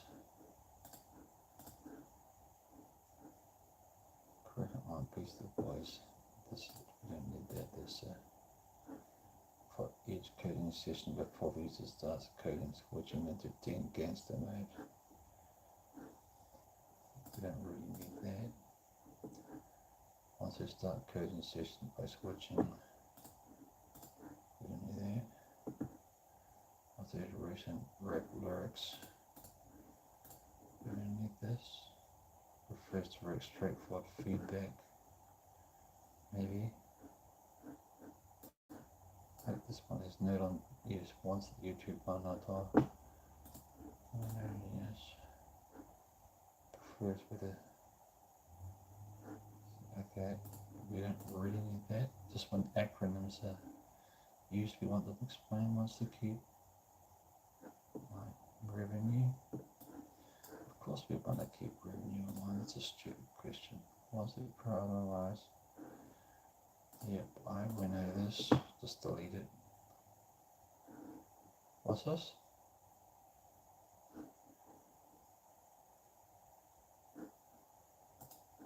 Just delete that. I don't know why the file's in there. Running. Yep. Run. Prefers Mongo containers start automatically. Purchase spelling is considering adding advanced accessibility. Just copy that to the name man thingy.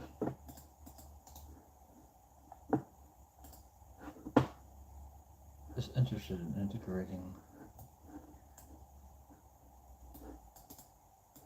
this one, this one,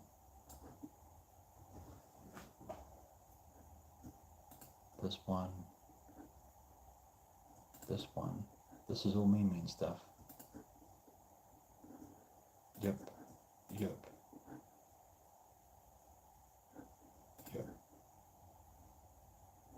No, we're going to delete that one. Copy of this. It'd be cool if they had a delete all. So we're going to delete how many? 1, 2, 3, 4, 5, 6, 7, 8, 9. 9 as soon as I start deleting it, 9 down. 1. Oh, it's still highlighted. Cool. I don't need to remember. I'll look around. All I need to do is click this delete button. I've already copied that information. I would be a bit disappointed if I thought I copied it, but I did not. That would be not good, but I did. And there it is. Let's get rid of these lines. New line characters, just wasting space. Easy to paste like this. Whew. Treasures I'm considering. What's this? Chocolate milk. What's chocolate milk doing on me? I like chocolate milk. Consider adding a feature like, yep, this is me, man. Cheesecake. That's the shopping list. This is the mean man thingy. Delete, paste.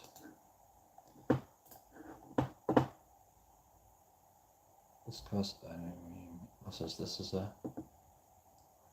Oh, this is the business thing. I don't care about this. Business to business.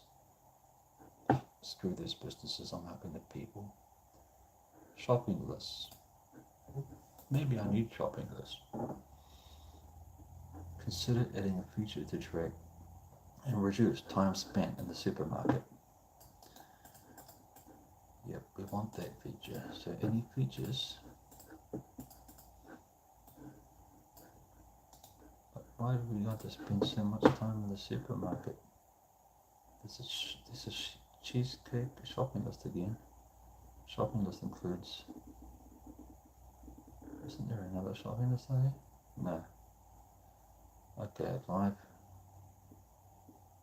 Let's keep going. Let's delete this. We don't need this here anymore. It's just for a rap song. Plays all future measure prompts. Yep, keep that.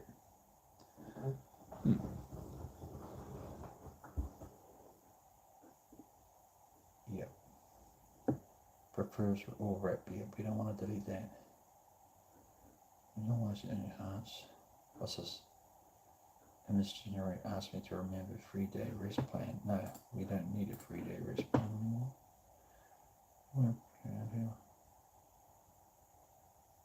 Underscore. Yes, this is about the thing that can't even say this, but alright, it's all good. Project Mary, rap name, interview. Sign. Okay, so rap clean. Okay, this is the whole rap song and the memory. We don't need that in there, no. We don't need that, bro. Go to memory. Provide code. Reference times. Preference. Okay, just leave that. That's about prefers update when the user prefers update when the user's info is new, confusing. Avoid bullet points when explaining slow. 20% use false sentences and gentle elaboration and examples. Maintain prayer wording. This is just how I wanted to explain things that is important for all projects. And I deliver explanations. Preference update including. Is there any more movements that keep that? Preferred reinforce.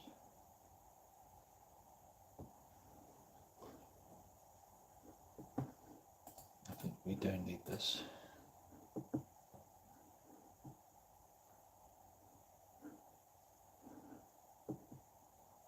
Motivational phrases.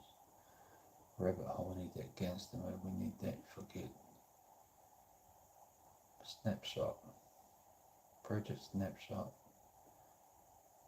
Yeah, this is the snapshot of the reduced structure. Actually, this can probably just. We can copy that over. Come here.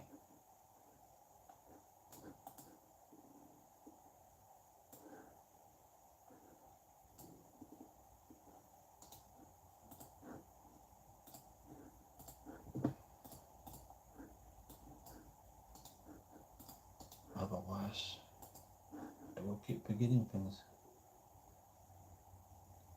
Let's get the guys. I must switch to DM mode. Name project. Edit marker must be created. Yeah, don't forget about this edit marker, which means initialization marker when it starts up in the database. It's annoying that I have to keep doing this. But it's okay. Shell commands, Mongo. That could be global projects, preferences, project memory, Mongo. I guess we only need the Mongo stuff.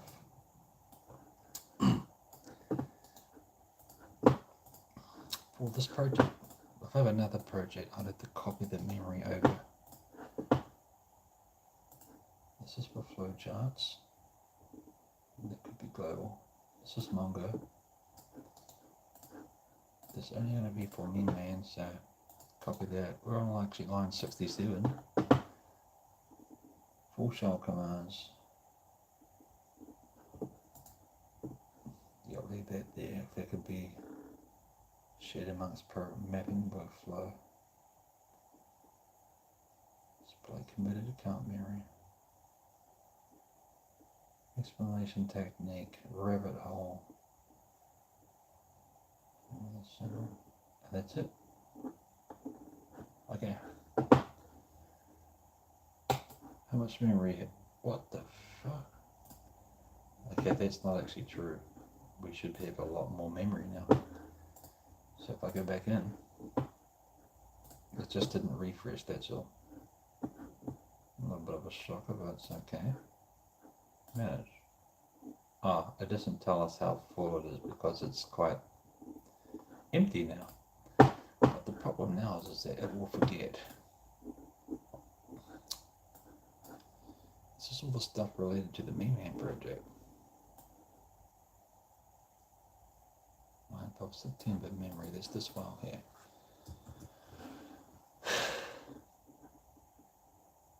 No problem. I need to tell it to remember. Do I even really need to tell it?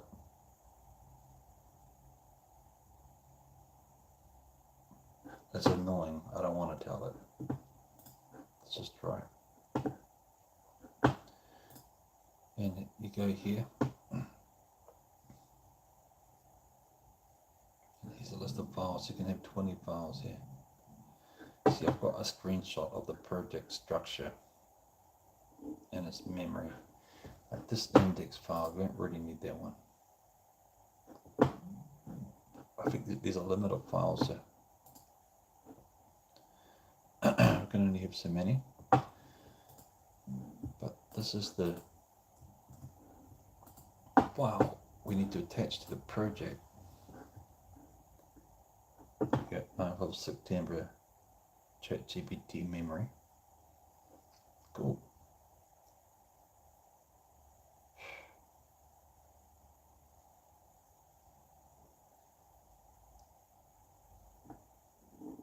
Don't delete that one. Close that and go new chat, and let's continue.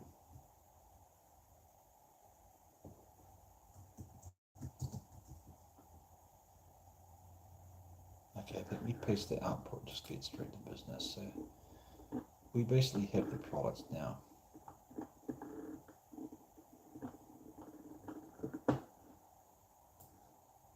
Yeah, if I run the bot too much, we don't want to run it again today because we don't want to get blocked.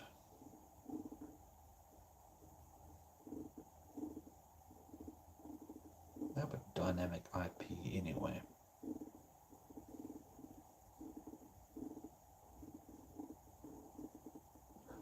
There we go. So, oh yeah, because I'm actually in a different UI. Anaconda is Anaconda.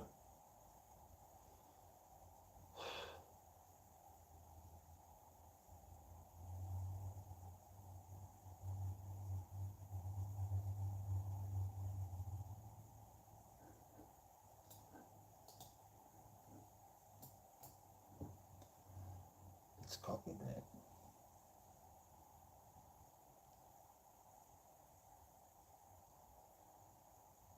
And pasted the ChatGPT. And tell it. Output after running. Just give it a little hint on where we are at, where we are at. Is it even flipping correct? After running, remember, it's the crawl.ts. Remember that fucking file name, www-crawl. And I don't know why I added a ww there, but CRAWL.TS.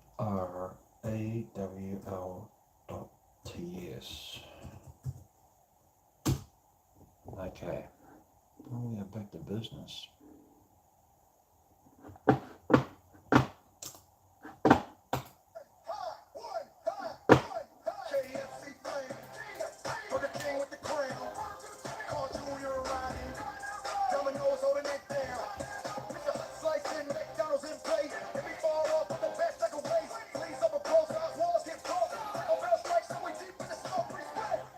Junk food empire, riding East Supersize of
Alright, next.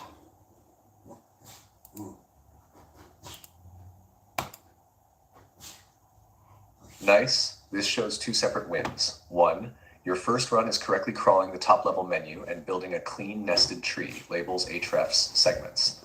Two, your second run proves product extraction works for at least one shelf, fruit and veg in season, returning 3 products with full price, image, weight metadata.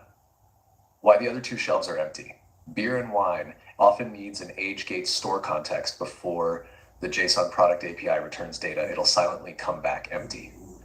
Vegetables, aisle 116, sometimes won't hydrate until the SPA requests the /API v products endpoint with the exact DAS filter combo that's tied to your current store session cookies. Hitting the HTML browse URL alone isn't enough. Let's confirm the working pattern by calling the same JSON endpoint your page would hit for fruit and veg in season using your existing cookie jar.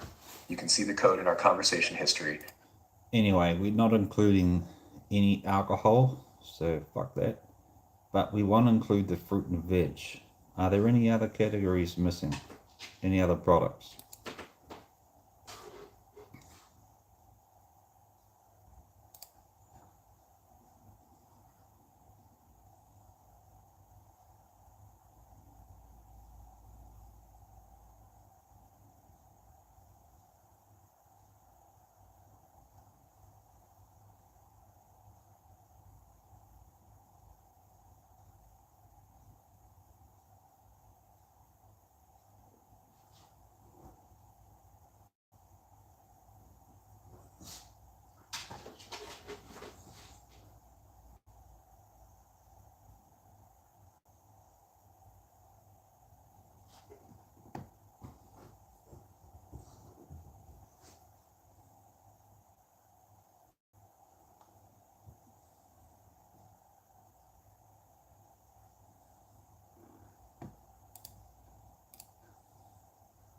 Yep, we're hard excluding alcohol, beer, wine, and anything age gated.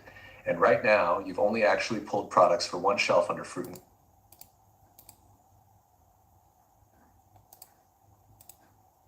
No, we want to.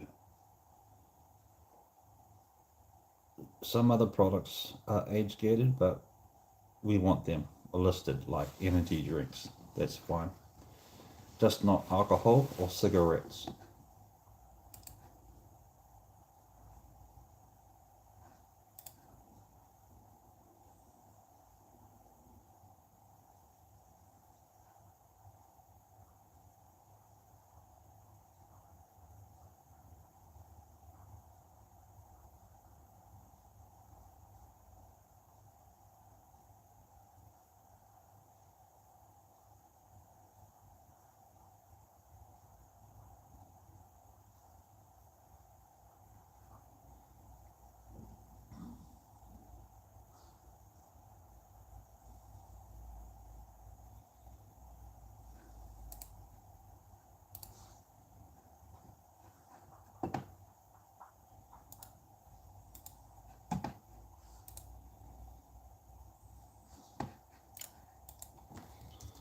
Let's try and run this again. If I conclude.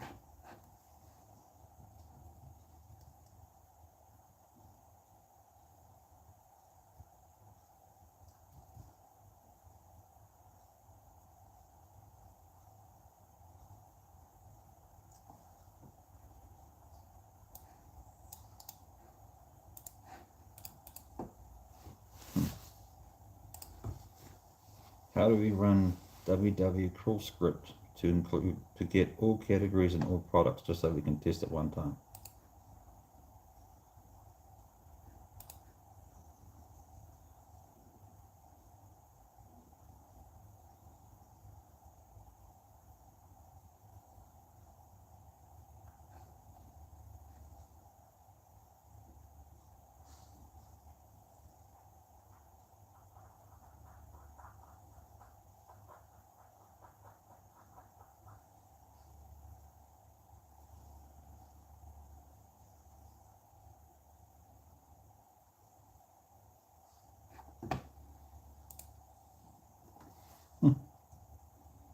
That's smart.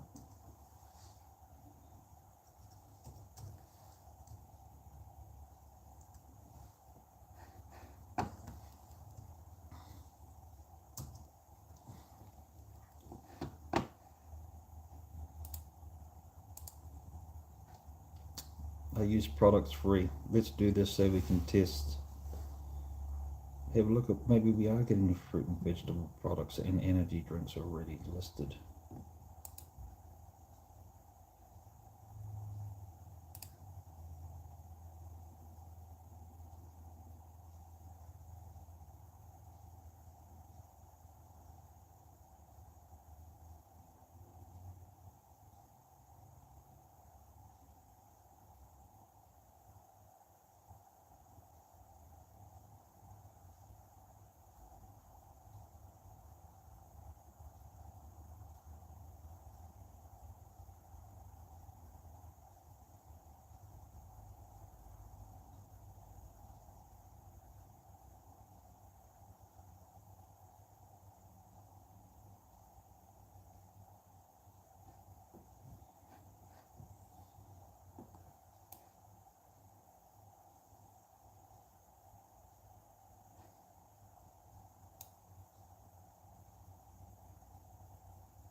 Will 3 products be enough?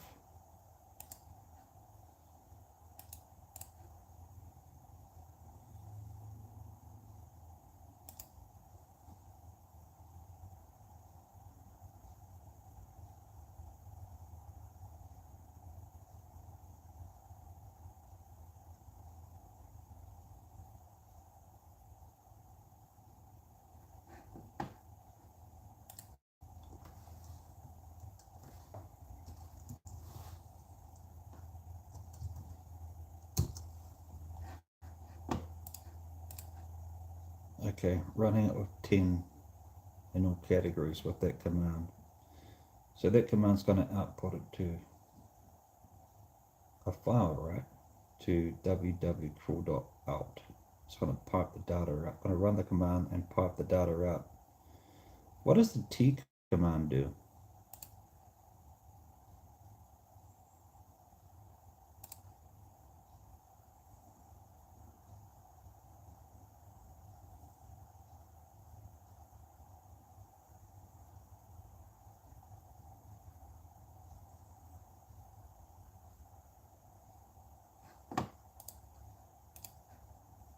Yeah, exactly. When you tack t-something.out onto the end, it writes the output to a file and still shows it live in your terminal. Breakdown. P equals pipe takes the stdout standard output of the left-hand command and sends it to the right. tww-crawl.out equals the T program duplicates that output. It writes it to a file, www-crawl.out, and at the same time echoes it back to stdout, so you still see it scrolling in your terminal. So you can see the code in our conversation history. You'll see the JSON output live, and at the same time, it'll be saved in w-crawl.out in your current directory. That way you don't have to scroll back in terminal history. You can just open the file. Do you want me to show you the follow-up JQ one-liner so you can quickly pull just the category titles and product counts out of that file?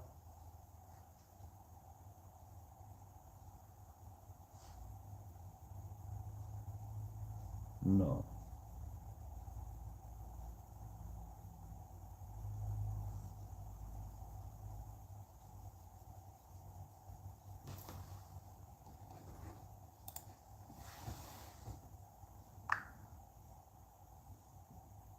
I'm not sure. Looks like we have a timeout here running that command. No worries, that can happen if the site's a bit slow or there's a lot of data to pull. If it's timing out, you can try a few things. One, increase timeout, add a longer timeout in the script or your terminal command. Two, limit categories, run it with fewer categories first to see if it's loaded. Can we run that thing in debug mode to see what happened? So we can spit it out what it's doing while it's doing it? Because it didn't show anything, or it was just blank, and then it just says timeout.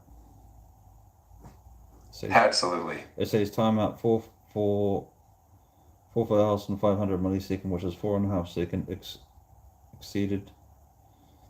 Call log blah blah blah blah blah blah. So what do we do? Got it. It sounds like the request is getting cut off too quickly.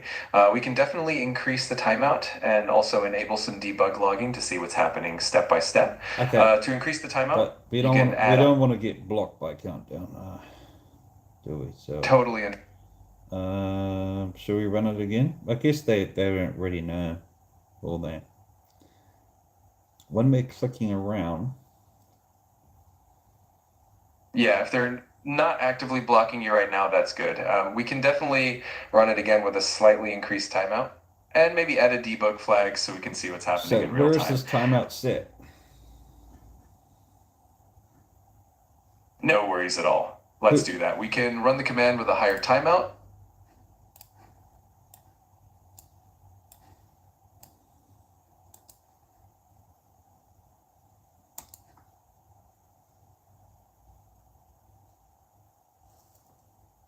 I'll give it a new name. It's called it.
What you got to say it? That timeout is Playwright stalling on a heavy SBA shelf page Apple before the JSON hydrates. Let's see exactly what Playwright is. Run it once with Playwright Inspector plus API logs. You can see the code in our conversation history. This will open the Playwright Inspector so you can watch each step, print verbose Playwright API calls in your terminal, keep full stack traces if anything throws. If it still hangs, we'll switch the crawler to skip page.goToOnShelves and fetch products via the JSON endpoint using page.request.get. That avoids rendering, reduces bot signals, and prevents these SPA timeouts while still keeping your cookies //session.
about black.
one. Success burned down, that's just all on the street. On the street, we love the summer bitch, a cop that leak. Got the put up on the missiles, make furries on deck. All the bitches still doing these summers, get respect. Junk food empire, riding Nissan, supersize of beef. Let the empire rock. Kenny in his clip, so by my side. It's that junk food war, you best. One hot, KFC flame. Burger King with the crown. Carl Jr. riding. Domino's holding it down. It's a hot slice and McDonald's in play. If we fall off, put the best like a waste. Please up a pro size walls get broke. My bell strikes, so we deep in the smoke. Respect. Junk food empire. Riding Nissan. Supersize of beef. Let the empire rock. Kenny in the clip. Sort of by my side. That junk food war. Best. One hot.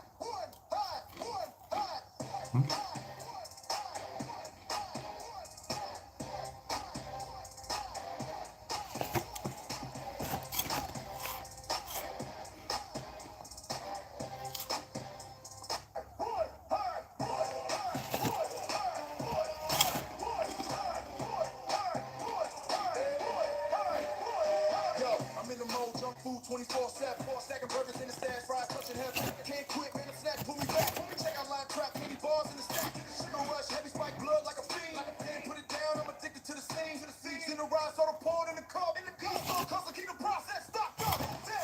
Junk food empire, riding in the south. Supersize of beef, let the empire walk. Kenny in the clip.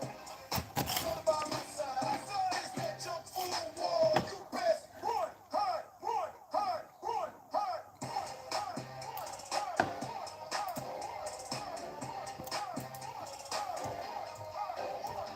Doritos like shakes, sprinkles pop when they hit.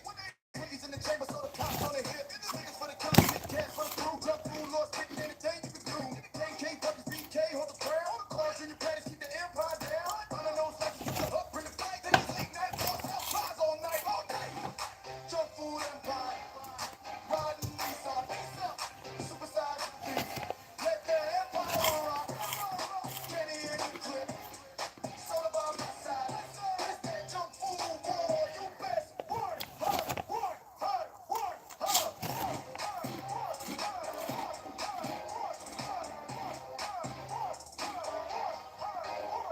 Hot cheeseburger, slow pop, poured in the pan. And the bitch chick, keep stacked like a brand. Taco Bell, bugged up, and Subway can't run. Plays far away, but still the best one. Success burned down, that's just all on the street. On the street, we love the summer bitch, a cop that leak. Got the put up on the missiles, make furries on deck. All the bitches still doing these summers, get respect.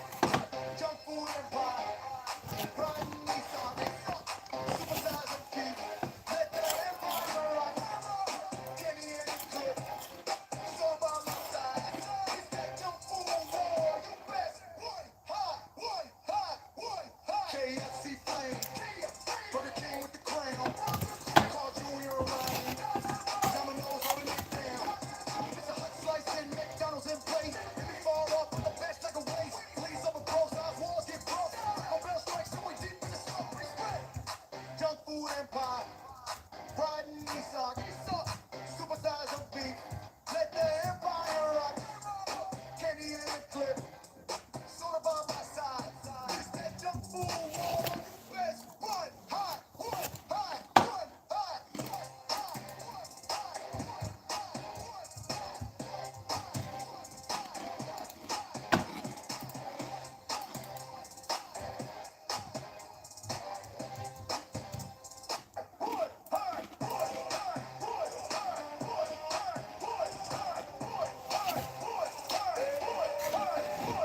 Yo, I'm in the mode, junk food 24/7. Stacking burgers in the stash, fries touching heaven. Can't quit, man, the snack, pull me back. Check out line trap, candy bars in the stack. Sugar rush, heavy spike blood like a fiend. Can't put it down, I'm addicted to the scene. To the seeds in the ride, soda poured in the cup. Still hustle, keep the process stocked up. Junk food empire, riding Nissan, supersize of beef. Let the empire walk. Kenny in the clip, soda by my side. It's that junk food war. You best run hard.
Supersize the beat. Let the empire rock. Candy in the crib. Soda by my side. It's that junk food war.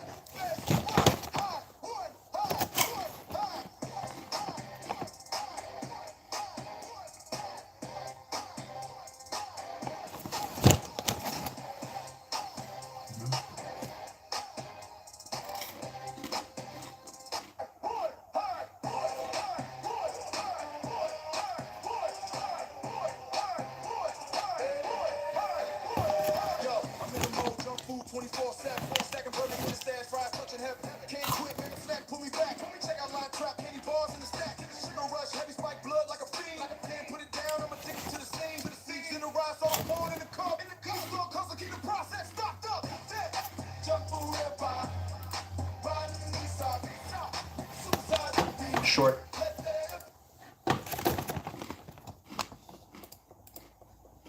Short answer, mass products 10 equals max per leaf shelf per actual product list. It's not a global cap. If a shelf has 300 items, we'll take the first 10 from that shelf. If you don't pass categories, the crawler should walk all top-level departments and recurse through every subcategory down to the leaves, then fetch products per leaf. That's the full tree mode. What you just saw, only one category with the URL/shop browse and a mixed set of items means the script hit its fallback generic browse feed instead of a specific shelf. That happens when the shelf discovery step times out or returns no errors. It doesn't mean products limited categories, it means you can get to them. Try a clean full tree crawl with a per shelf cap. You can see the code in our conversation history. If the output still shows only one category pointing at /shop/browse, we'll switch the shelf fetch to the JSON endpoint /API/v1 products with the right DAS filters. So we always hit real leaf shelves and avoid SPA timeouts.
How long will this command take to run?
The stall is from rendering that SPA shelf page, adds iframes plus Akamai before JSON hydrates. We should bypass page.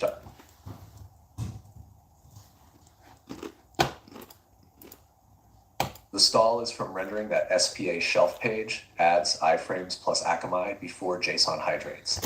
We should bypass page.go for shelves and hit the JSON endpoint directly.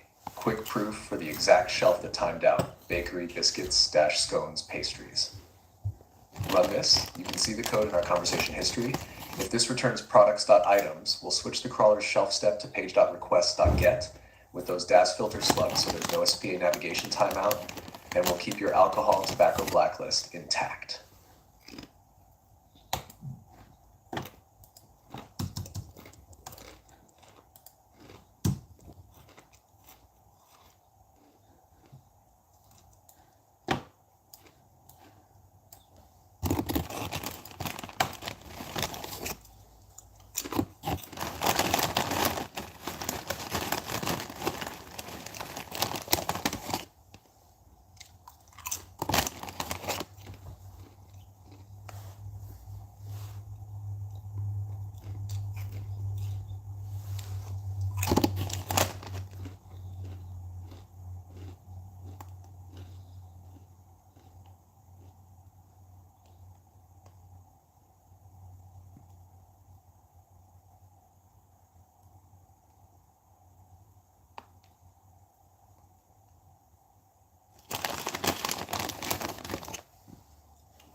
Simeon.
Oh, what's my fucking time?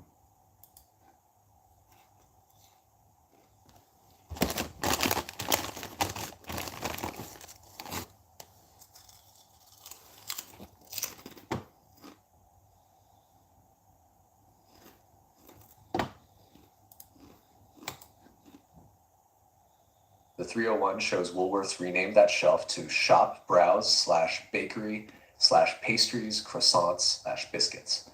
We need to hit the new URL and let it set XSRF token in your cookie jar so the API will accept our request.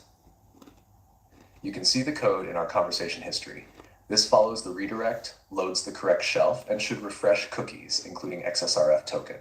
Paste the last 10 lines of the header dump, then I'll give you the one-liner that extracts the token and hits /API v1 / products for this shelf.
Doritos like shit, pop when they hit. For the killers, big cats, for the food, junk food, Lord spitting anything you can do. KK, Puppies, BK, hold the crown. Cards in your panties, keep the empire down. Running on slices with the hook, bring the fight. Then these late night boys have pies all night, all night. Junk food empire, riding Nissan, supersized beef. Let the empire rock. Kenny in the clip, soda bomb inside. It's that junk food war, you best run, hide, run, hide, run. What's this?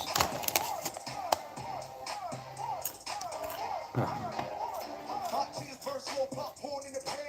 Kick, kick, stack like a friend. Taco Bell, bugged up, and Subway can't run. Place far away, but still the best one. Bitches all on the street, love the summer, bitch, a cop, that's me. Got the quarter brown missiles, neck furries on deck. All the burning arches still going, these summers get respect.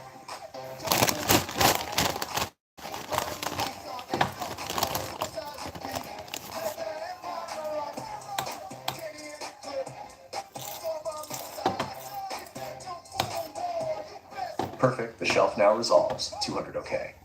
The API error you hit earlier is because it needs the XSRF token sent back as a header. Here's a single command that 1 pulls XSRF token out of /tmp/w.cookies, and 2 calls the products API for bakery, pastries, croissants, and biscuits with the right headers. You can see the code in our conversation history. If this prints a JSON object with products.items, we've proven the pattern and can switch the crawler to use page.request.get for shelves.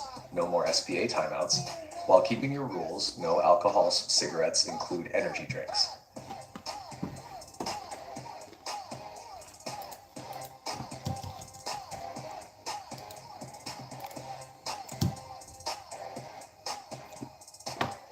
Wow.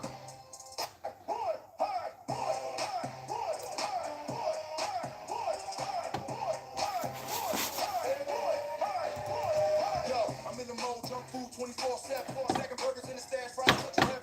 Can't quit, man, the snack, pull me back. Check out line trap, candy bars in the stack. Sugar rush, heavy spike blood like a fiend. Can't put it down, I'm addicted to the scene. Seeds in the rise, so I'm poured in the cup. East store custom, keep the process stocked up.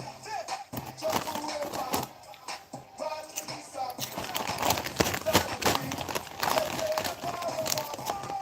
Candy in the clip, soda by my side. It's that junk food war, you best run, hide, run, hide, run, hide.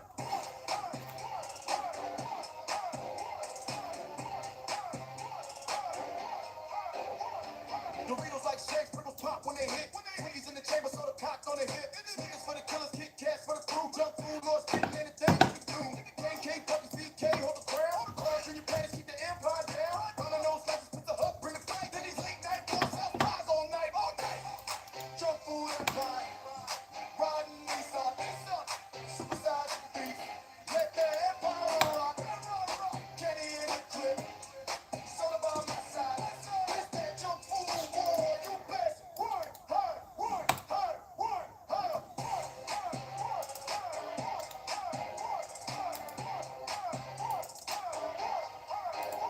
Hot cheeseburger, slow popcorn in the pan. In the bitch, chick, keep stacked like a friend. Taco Bell, bugged up, and Subway can't run. Honey's far away, but still the best one. If the fish burn down, this is all on the street. On the street, we love the summer, cause the cop that meat. Got the corner, brought missiles, met furries on deck. All green arches still glowing, these summers get respect.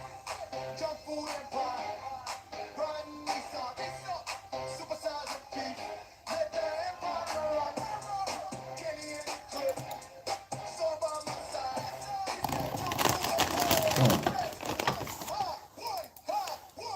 KFC flame, Burger King with the crown. Call Junior Ryan, Domino's holding it down. It's a hot slice and McDonald's in place. Fall off with the best like a waste. Leaves up a post, I walls hit broke. Taco Bell strikes, we see the junk food empire, riding east side. Supersize your beef, Come on. the empire rock. Candy in the clip, soda by my side. It's that junk food war, you best run, hide, run, hide, run, hide.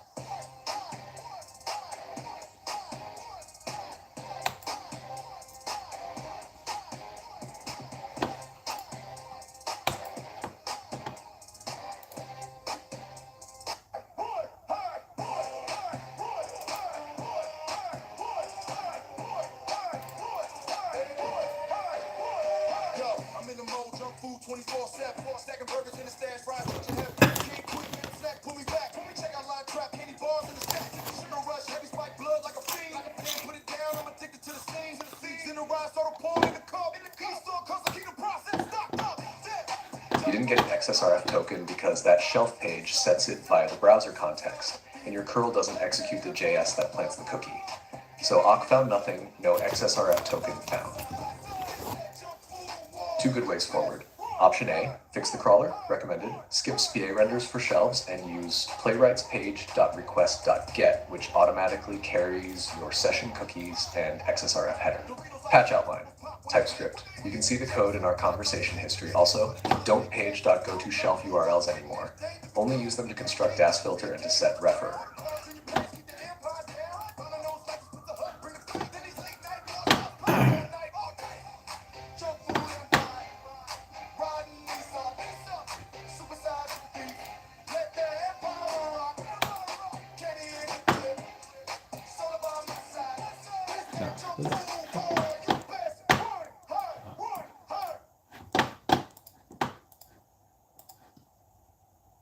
Hey, dump the whole file here.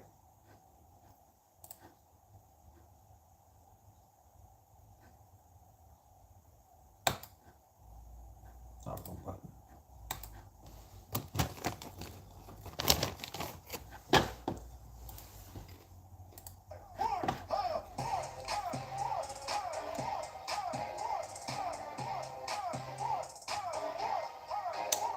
Hot cheese burst, slow popcorn in the pan. In the bitch, tick, tick, keep stacked like a brand. Taco Bell, Bob, up and Subway, can't run. But he's far away, but still the best one. The fresh burned down, this is all on the street. On the street, we let us summer, get the cop that meat. Got the quarter brown missiles, next furries on deck. All green lights are still glowing, east side respect, respect. Junk food empire, riding east side. Supersize and peak, let that empire rock. Kenny in the clip, so by my side. Get that junk food war, you best. One hot.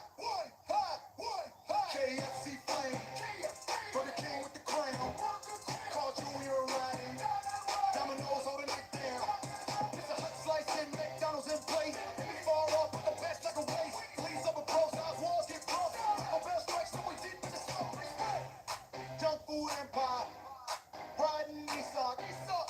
Supersize and beef, let the empire rock. What the fuck? Kenny in the clip. I didn't say that. I said dump the whole fucking the code file. Talking about the JSON file. Don't open a new chase running with fucking name.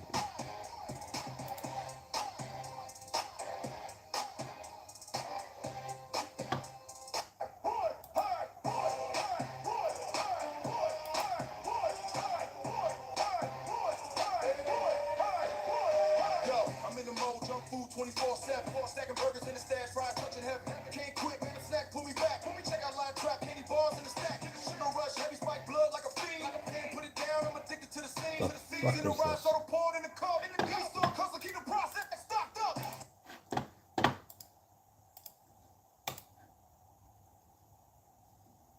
Yep, by default, your script prints the whole JSON to stat out, so it. Ah, fuck, I clicked the button that fucking stops playing. Yep, by default, your script prints the whole JSON to stat out, so it flooded the terminal. Here are quick ways to control it. No, Save you without fucking printing it. dumbass fuck.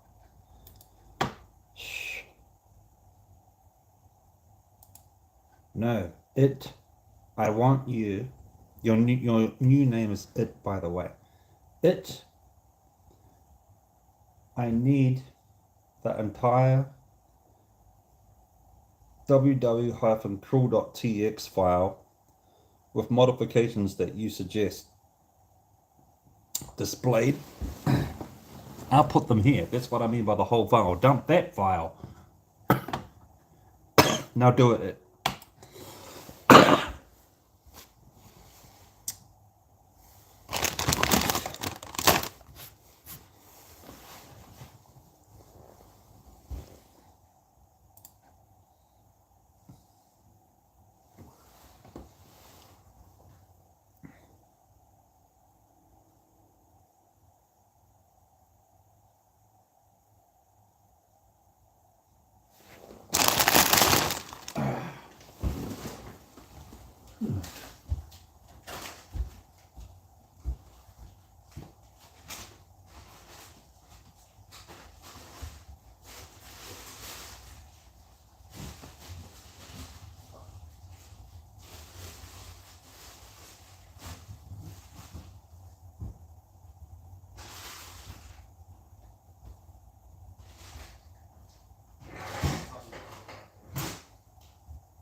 Where's the read out loud button?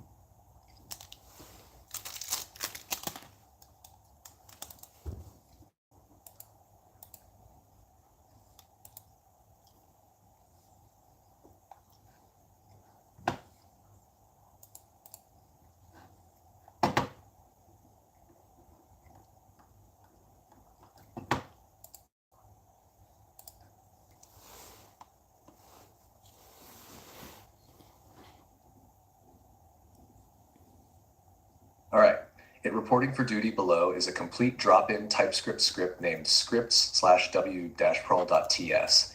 It keeps your existing CLI shape but hardens the crawl, the way we discussed. Walks the whole/shop browse tree, unless you cap it, skips SPA shelf rendering and fetches products via the JSON endpoint using page.request.get, pulls the XSRF token from the playwright context cookies automatically, blacklists alcohol, cigarettes, tobacco, but keeps energy drinks, supports products N per shelf, categories N limit, out, and debug, streams progress logs while only writing the final JSON blob at the end, or to a file, if that's out.